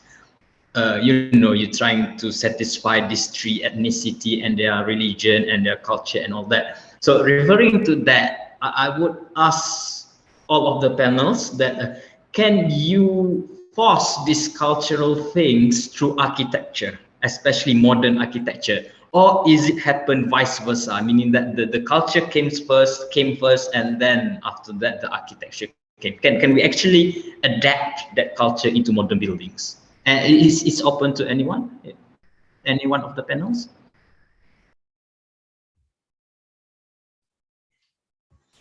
I have a question, Dr. Shah. Hello? Sorry? I have a question to Dr. Atta and Dr. Fizal. Can I? Yeah, sure. We of course we can. So that is Dr. Zairin, our organizer for today's event. Please, Dr. Zairin. Okay, thank you. I'm very interested to Dr. Atta presentation about the Lanao, about the museumification. Museumification is interesting term for us, for me especially. But if, according to another kind of architecture, traditional architecture of Hong Kong is very hard to preserve as a museum, you know, because the huge mass of building, because of the many people live in it. So the thing that we can do to preserve the culture, the architecture, is to make a new form of architecture. Are you agree with that? If yes, can you tell me how to make a new form of longhouse shape that can be preserved as the identity of Dayak especially as the identity of a longhouse in small one to current modern people in Indonesia or in Sarawak, in Borneo especially. That's the first question to Dr. Atta. And then I have a question to Dr. Firzal, my colleague from Riau. Yeah, he promised me to present about the documentation in heritage. I'm very interested to listen about his presentation, and I agree with his work currently about the protogrammetry. But I have a question about this kind of heritage conservation. How we can do this the software to analyze the impact of decay or road on the subject, on the object. How we can do that in more specific measurement by this kind of software. Thank you.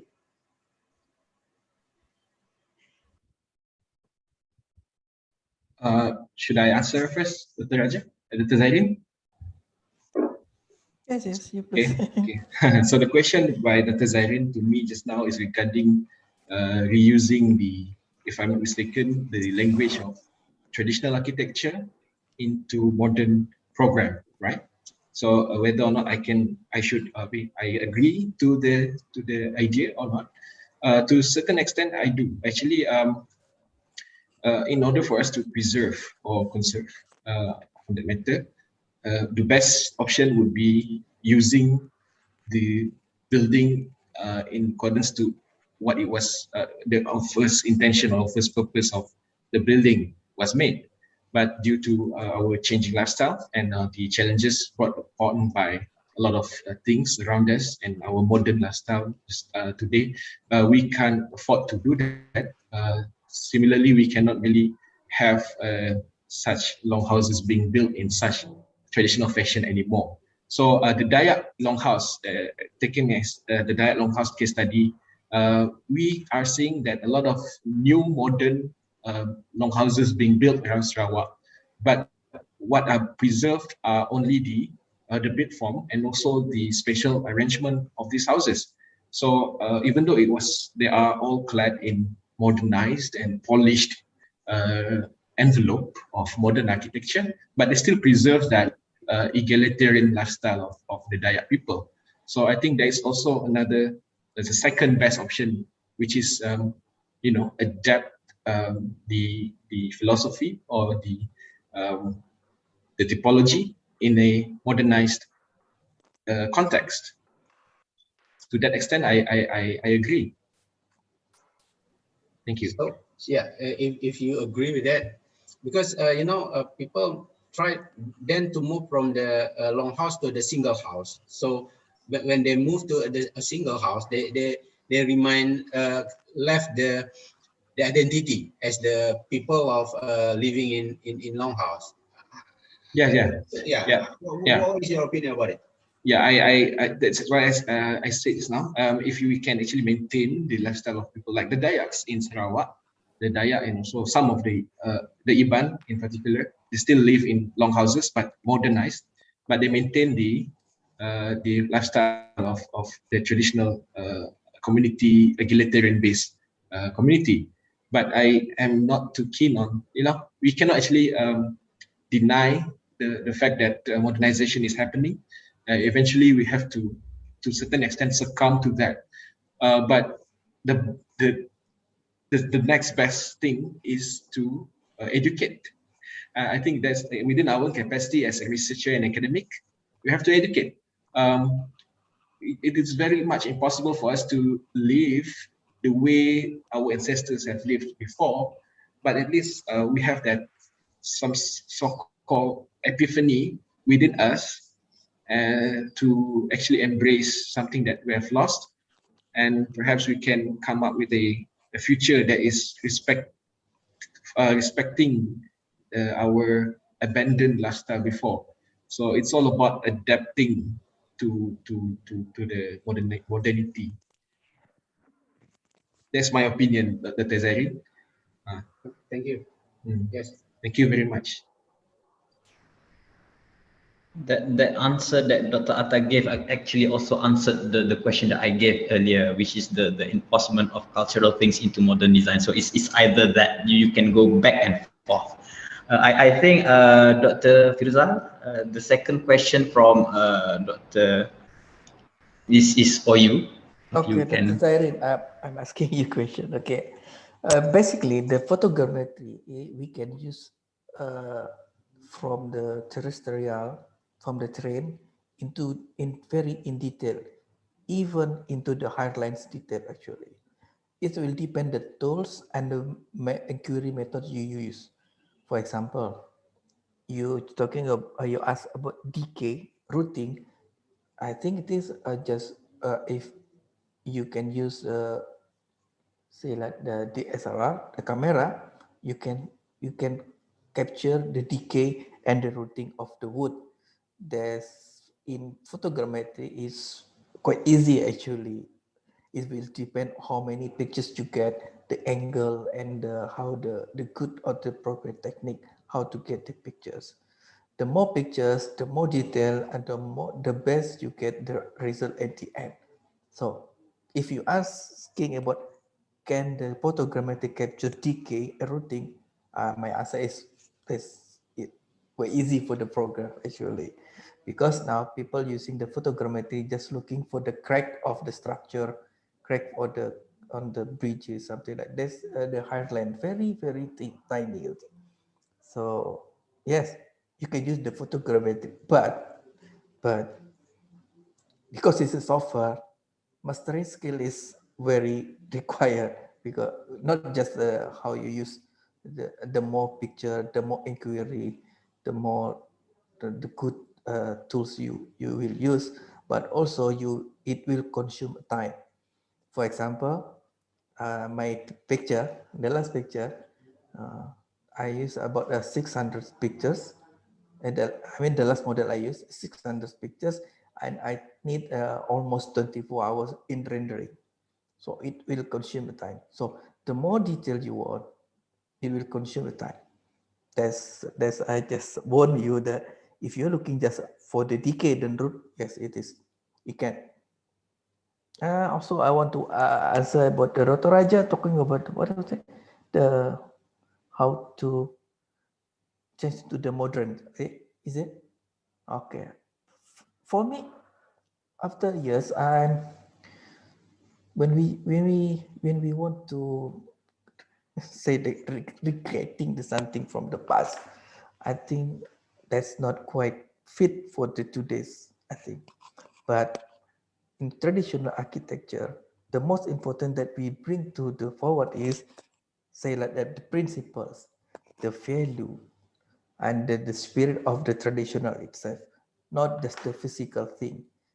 That's just evidence, but the spirit, the sense, the principle, the value is more important. We preserve rather than the physical. That's the short answer for the Dr. Raja. Thank you so much, Dr. Faisal. Professor Tan, do you want to add on to that?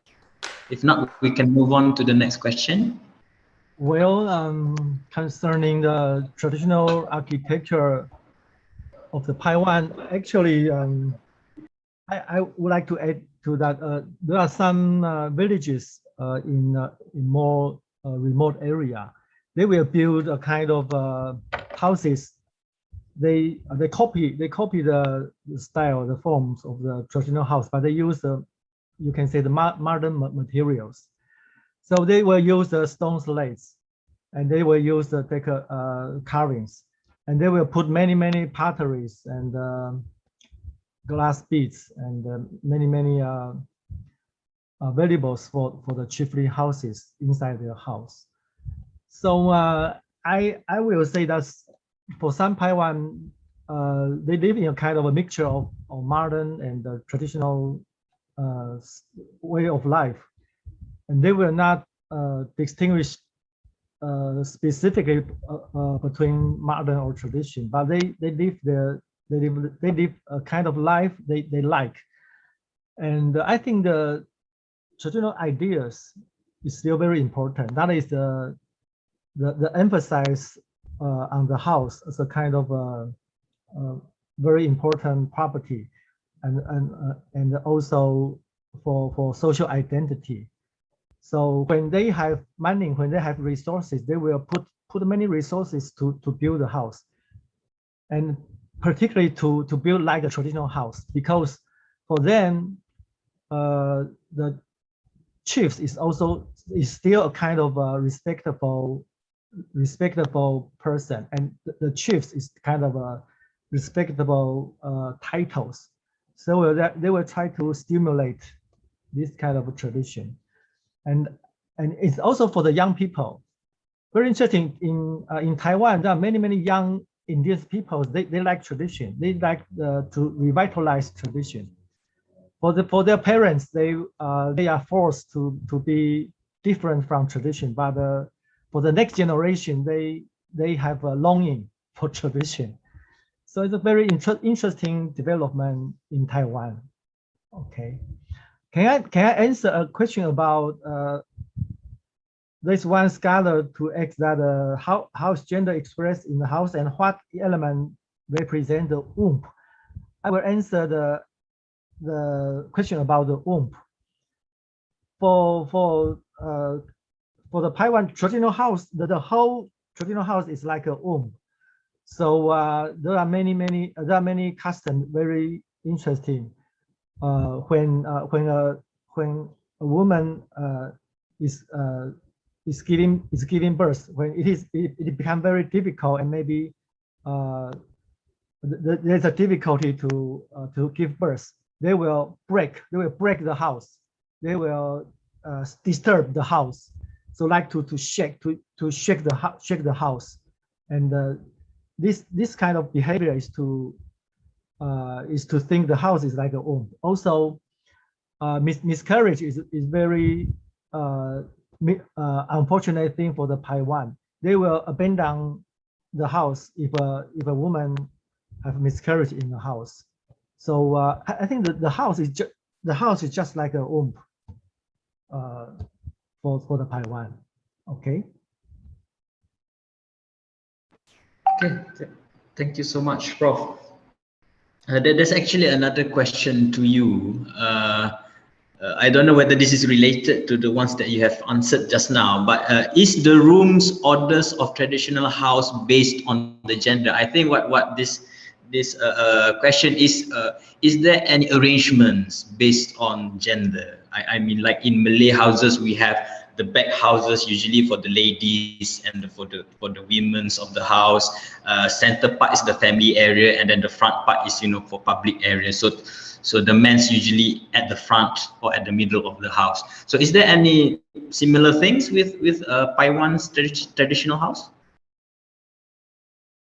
Not really. As I say that normally it's associated with the function. For example, the hearth is for cooking, so it's more associated with women. And but for the davi, for the people to give offering, because men or women, they can give offering, they are the same. So there is no gender differentiation. And yes, there is no difference. But for example, like left and right, or associated with men or women, there is no this kind of gender classification like that. At least it's not clear, it's not obvious. Okay. Okay, thank you so much again, Prof. I've received, before we go to the question in the chat, I've received one question here. And it's quite interesting because it's related to my own interest of sustainability, right? So how did sustainable design came to be in traditional architecture? As people know, studies has been done, traditional buildings, heritage buildings are more sustainable in a way because of the source of the material. But in reality, how does it really came to be? Do they even know sustainability back then? Maybe Dr. Fiza can start with the answer. It's a general question to everyone.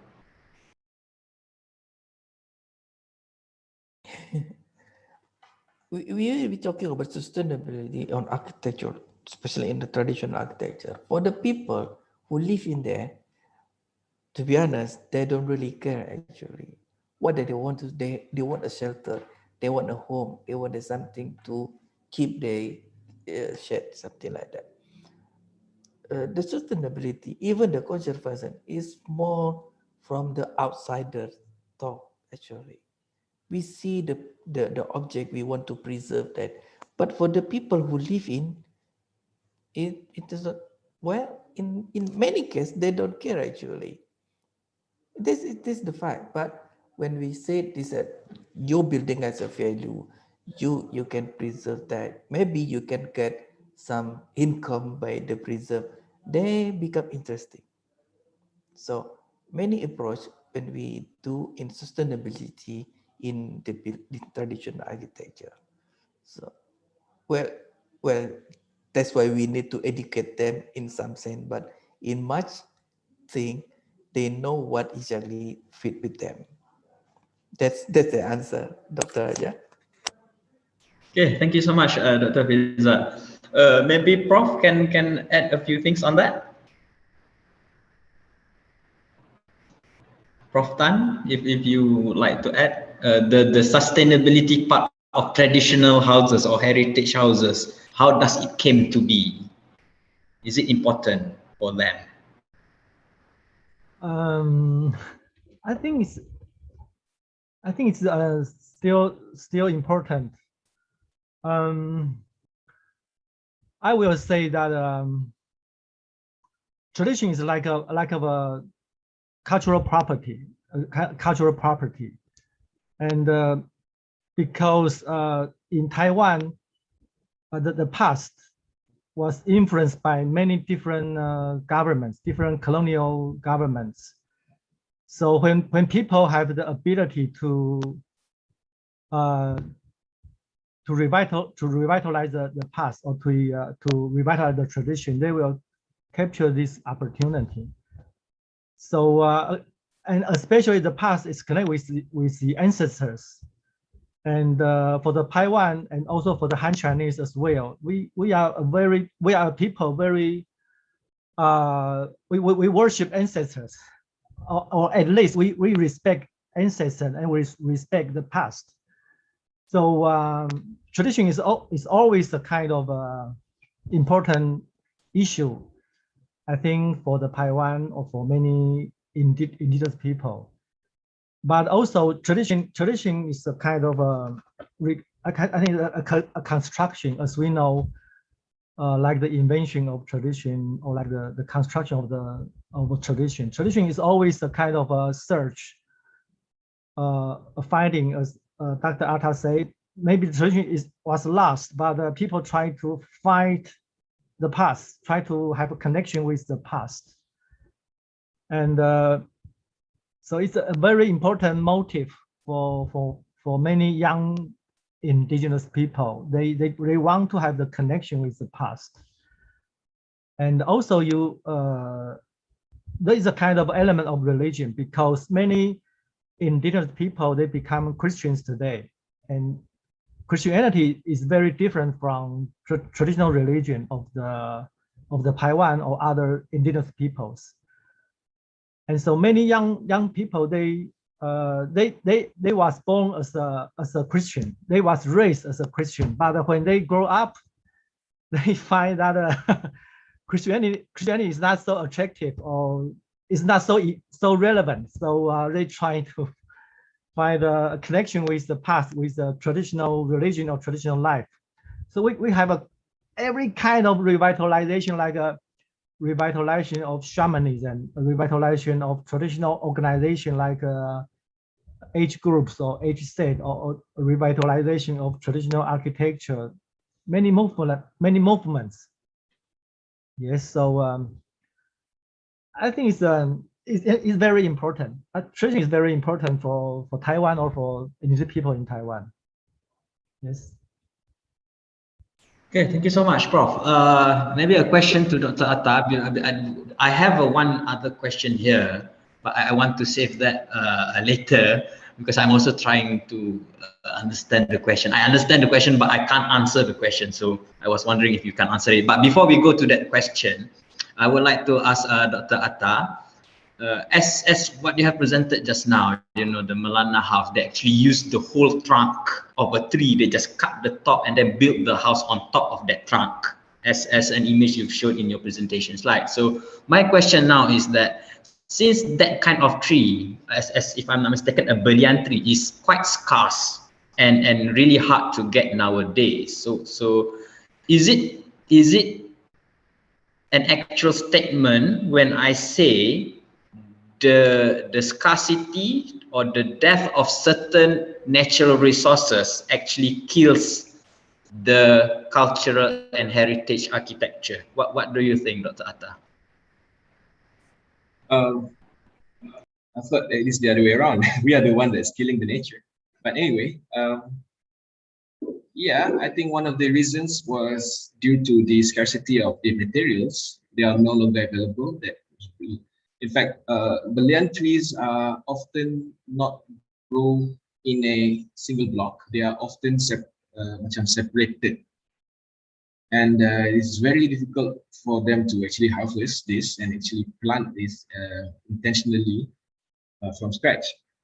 The question was asking whether or not this has led to the demise or the loss of architecture. Yeah, I mean, to a certain extent, yes, but it may not be the only reason.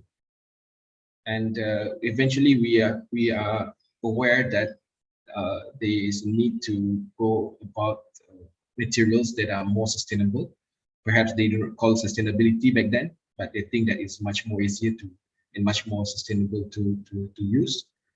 And we use that alternative materials, and therefore we abandon certain architecture. But this is just my theory, my opinion. I may be wrong. Right, thank you so much. So this is the question that I've been reading, and I tried to make an answer for myself, but it's very hard to answer this. So I give this question to the panels.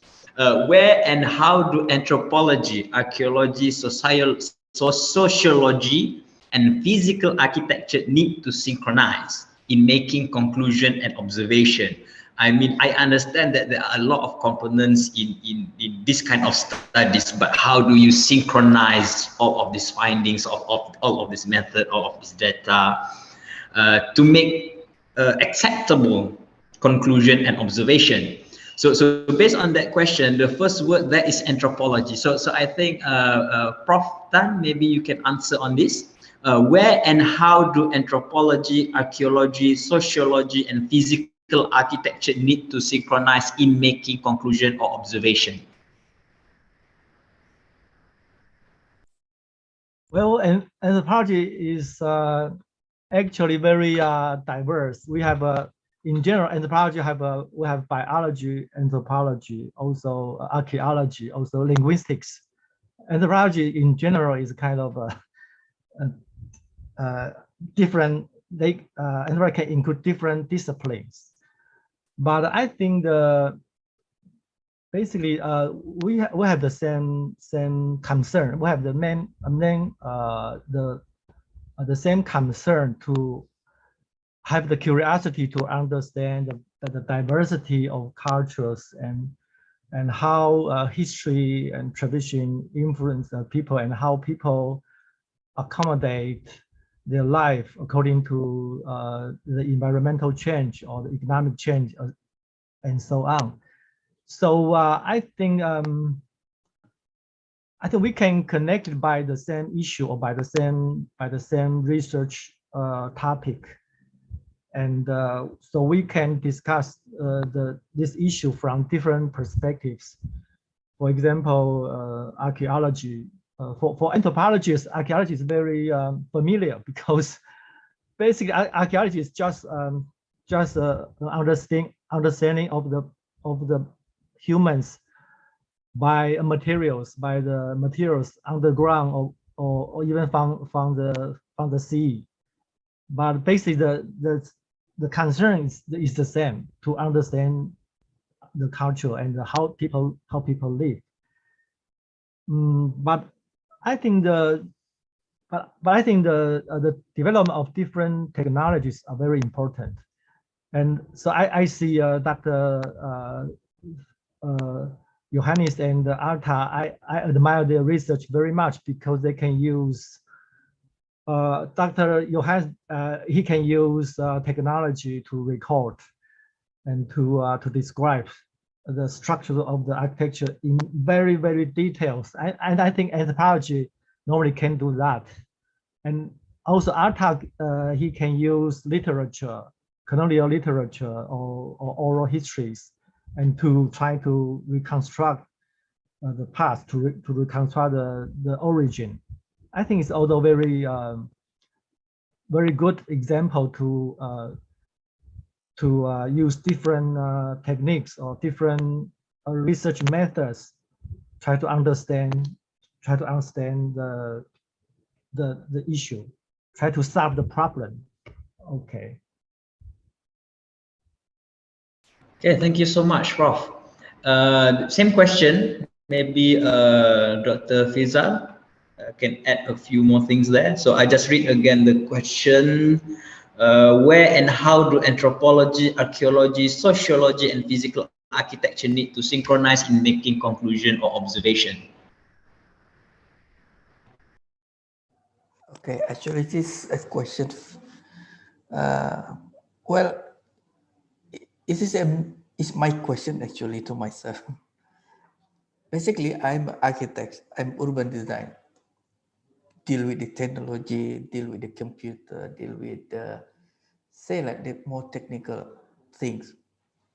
But in some point, some answer can be answered by technology. That's the fact. That's why I learned about sociology. I learned with the archaeologists themselves. I learned with the the historians. What I want to say that if we want to value something in the community, whether the people, whether the architecture or the traditions, we need a very various from point of view. We need from different perspective, not just 2 or 3, maybe 5, 6 perspective. So the more we know about the others science, say like from the archaeology, sociologists, architecture, something like that, the more we can see from more different perspective, the more we can understand what we see. This is important for me. That's why I'm not only rely on my background. I'm not just architect, I'm not just urban design, but I try to be a sociologist when I'm going to the to see the traditional building. If I see the cities, the urban area, of course I will using my urban designs knowledge. That's easy way. But when you going to the, say that the traditional things like community, rural or traditional houses, we can use just 1 or 2 perspectives. As a Professor Chanko said, we need to, if you have the some common to see the something, we see from different point of view. That's how we can get the answer at the end. You can judge something just 1 point of view. No, you can't. That's my answer, Dr. Raja. Thank you. Thank you so much, Dr. Fizal. Maybe the same question to Dr. Atta, if you don't mind. Where and how do anthropology, archaeology, sociology, and physical architecture need to synchronize in the conclusion and observation part? I think Prof. Chan and so Dr. Fizal have actually summarized them very eloquently. I agree that in ideal sense that to a certain extent, different domains and disciplines need to be to meet it in the mid headway to actually agree on to certain areas or certain topics. my research that I presented just now is not to say the best, but actually trying to celebrate that. If only we could have more people on board. In fact, the team that we have right now is a mixture of people from ecology, Dr. Nicholas Gani from UNIMAS, and also one of them is a doctor, is more like a ethnographic domain from UTM. So we hope that one day we can actually trying to practice this in reality. So but the research of ours are still in the very preliminary stage. So I hope that I can learn about doing this the way we are projecting it, which is through a simulation of different domains at once. Thank you very much, Dr. Raja. Okay, thank you so much, Dr. Atta, on that matter.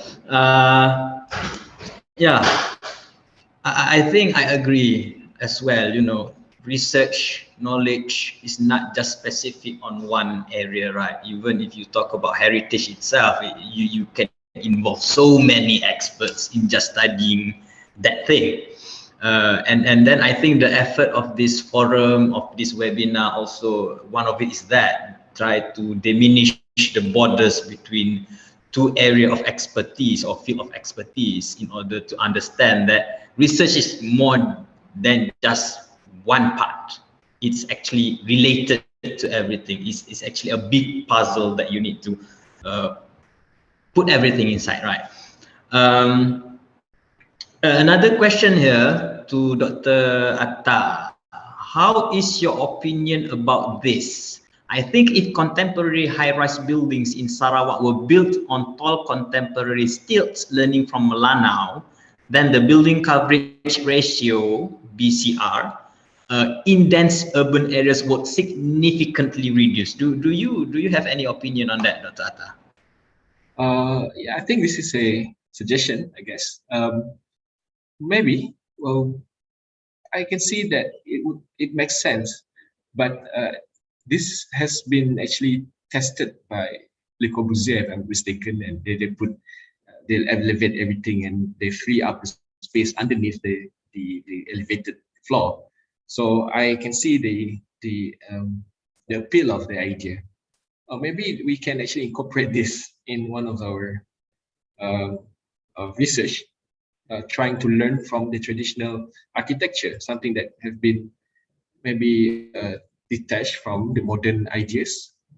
Thank you very much. I'm not sure whether this is an idea, this is a question or a suggestion, but I take that as a good suggestion. Yeah, thank you so much, Dr. Atta. It's very interesting theory or interesting opinion to me personally, because like in Kuala Lumpur, right, the center city of Malaysia, it used to be the center attraction of Malaysia. We have high-rise buildings, and end up the population density there increased so much that you have traffic jams and all that. I don't know whether this opinion or this question actually going towards that, or we are actually studying more in depth of these high-rise buildings. I also have a question to Dr. Fizal about this technological things and heritage, right?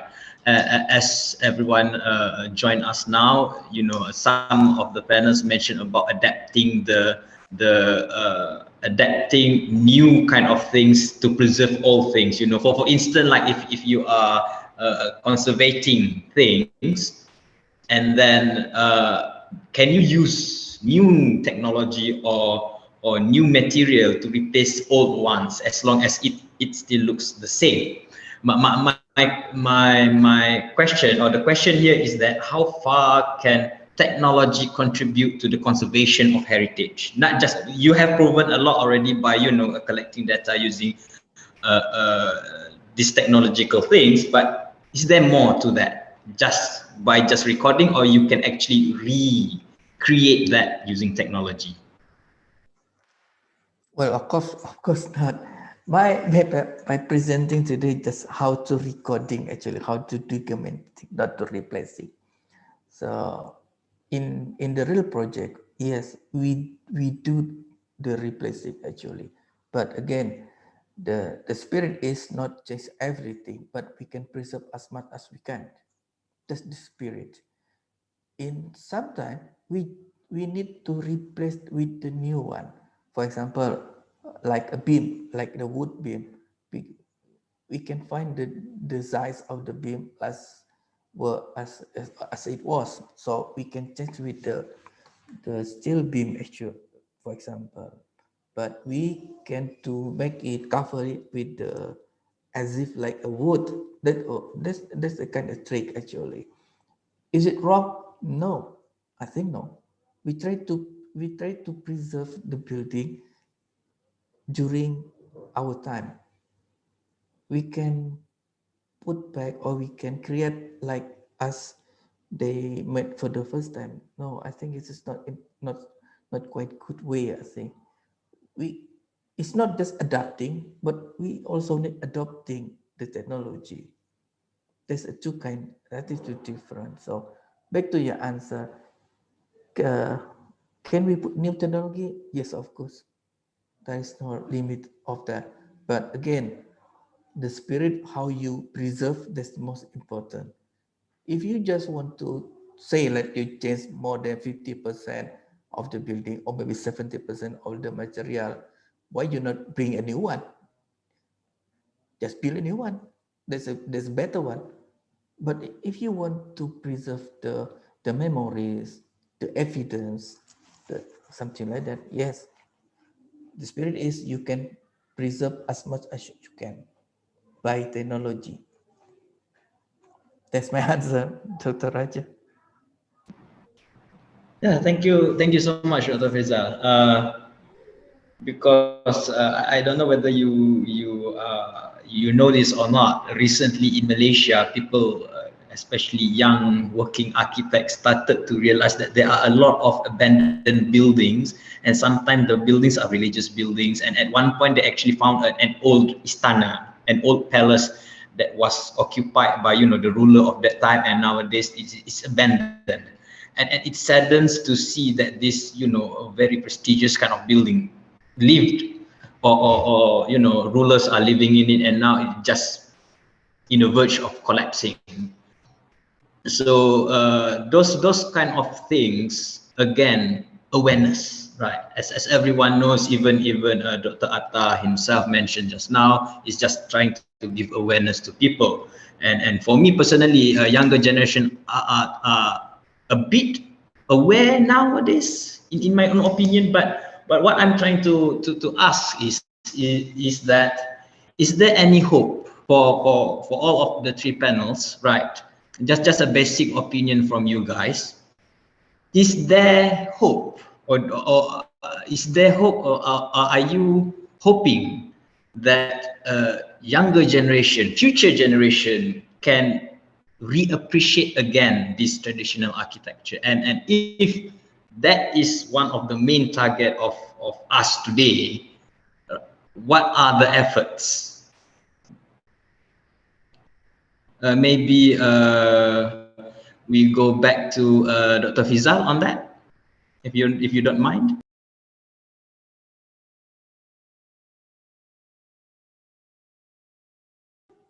Do I do I want to younger people appreciate our legacy? Well, okay, my answer like this. Uh, we we just give our knowledge, we just give our perspective to the younger people. By the end, they will decide it. That's my answer actually. We can push them follow us. We can just follow what like I just no, we can they will live, they will sustain in the day, in the future, not today. As we are now, we live today. We not live like 100 years ago. No, we can put something in the past to the people in the future. No, that's not good. Not a good thing, in my opinion. So that's why we need to adopt and adopt. There's a two thing. We need living. We can frozen in some certain time. No, no. we need to be liquid. We need liquid. We need to be more flexible.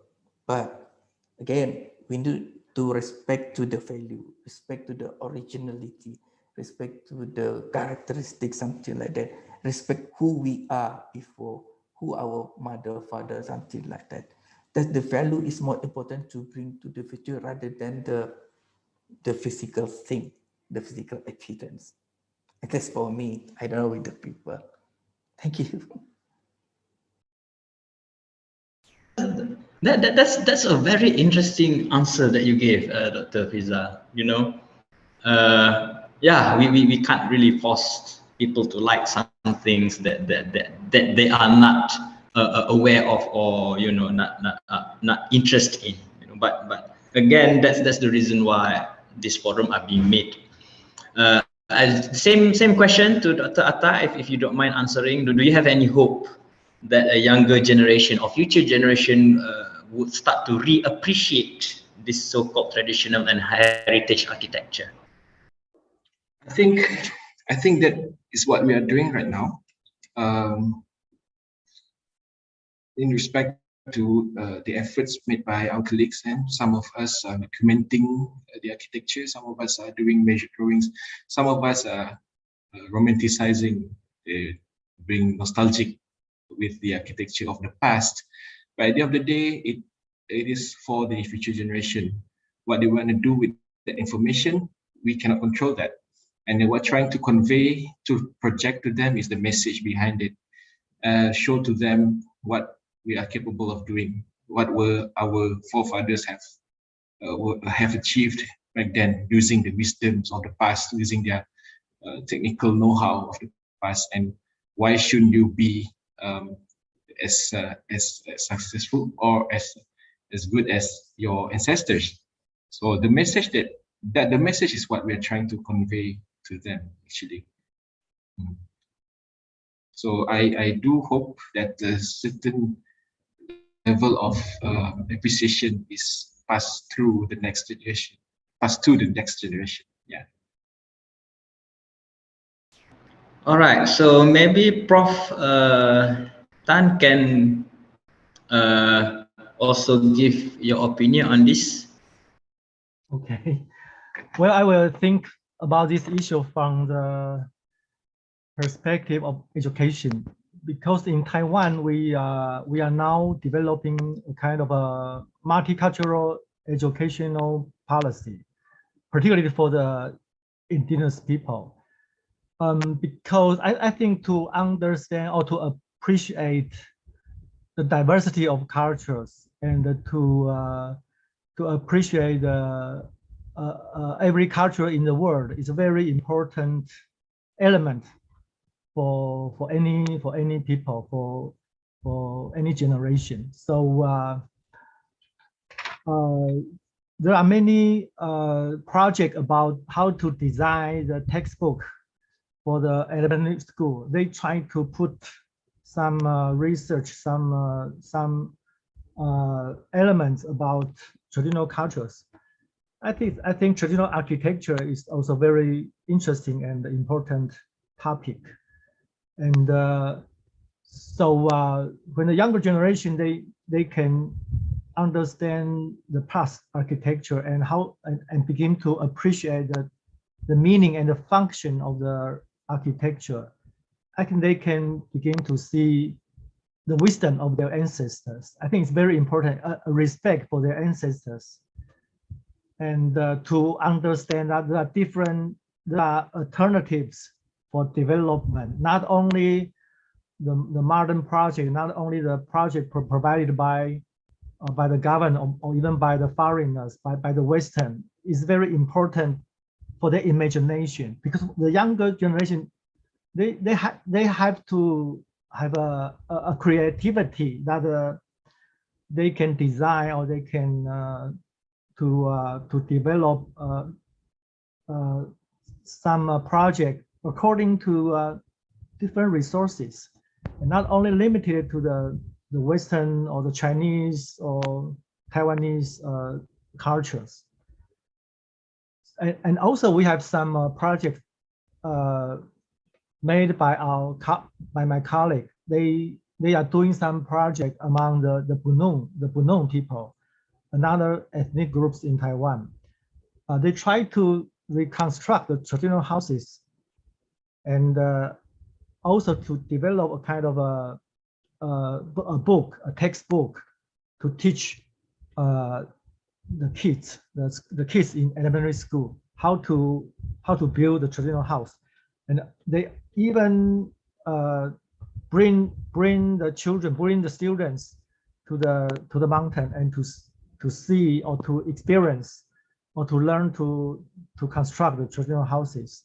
So this kind of experience is also very important, and the children, the students, they can have a different kind of experience in mountain and in the traditional houses and in a kind of traditional environment. So they begin to develop different kind of sense, different kind of understanding, different kind of imagination. I think it's important for the education for every ethnic group in Taiwan. All right, thank you so much, Prof. So with that, I think we have enough sharing session. I think everyone here have mentally upgraded their awareness on these heritage buildings and all that. So since there are no more questions, and I myself personally appreciate that three of our panels today spend their times and then share their opinions, their research, their experience. So talking about these heritage researchers that you see in front of you, don't be afraid. Don't be afraid with them. Maybe some people say, oh no, these heritage people, you know, very stern, very strict in following all of these heritage things. But by the end of the day, based on the answer itself, based on the answer that they themselves give, is just that they are just collecting the knowledge and then telling people so that at least people appreciate, and so that the architecture or the heritage or the culture does not dissolve or disappear like what Dr. Atta is trying to find, which is the Melanau Longhouse. So I think this is a very good effort, this forum itself, and I'm also appreciate to the organizers, to the committee, to give me the chance to become the moderator for today. And to be honest, I have fun. I'm having fun even as we speak right now. But as many things going on, all good things has come to an end. So thank you again for everyone. I'm as your moderator today. Would like to thank Dr. Atta Idrawani, Dr. Friza Johannes, and also Professor Tan for this sharing session. And I'll pass it back to our Honorable Mr. Tri Amarta as the host. Thank you so much. Okay, thank you very much for Dr. Raja Nur Shahiza for guiding this webinar. Okay, ladies and gentlemen, we finally come to the end of this webinar. I'd like to thank to the speakers for the informative and interesting presentation and all the participants for your active participation. I hope the presentation can be useful for all. Before ending this webinar, I'd like to say my apologies to all the speakers and all participants for any mistake during the webinar. Okay, ladies and gentlemen, for additional information, I'd like to inform you all the certificate will be sent to your email 1 week after the webinar. Before I close this room meeting, I would like to inform you to take picture together. To all participants, please turn on your camera. Okay, everybody, please turn on your camera. Okay. Wait for my mark. I hope everybody can smile and let the organizer will take the picture. Okay.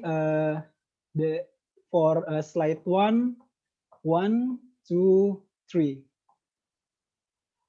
Okay. Once again, 1, 2, 3. Okay. For the slide 2, 1, 2, 3. Once again, 1, 2, 3. Okay, for the last slide. 1, 2, 3.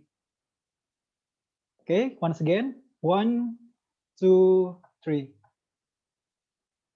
Okay, I think that's all. Thank you very much and have a good day. Thank you, everyone. Thank you. Assalamualaikum. Thank you very much. Thank you, Mr. Atta, Mr. Tan, Mr. Raja. Bye-bye.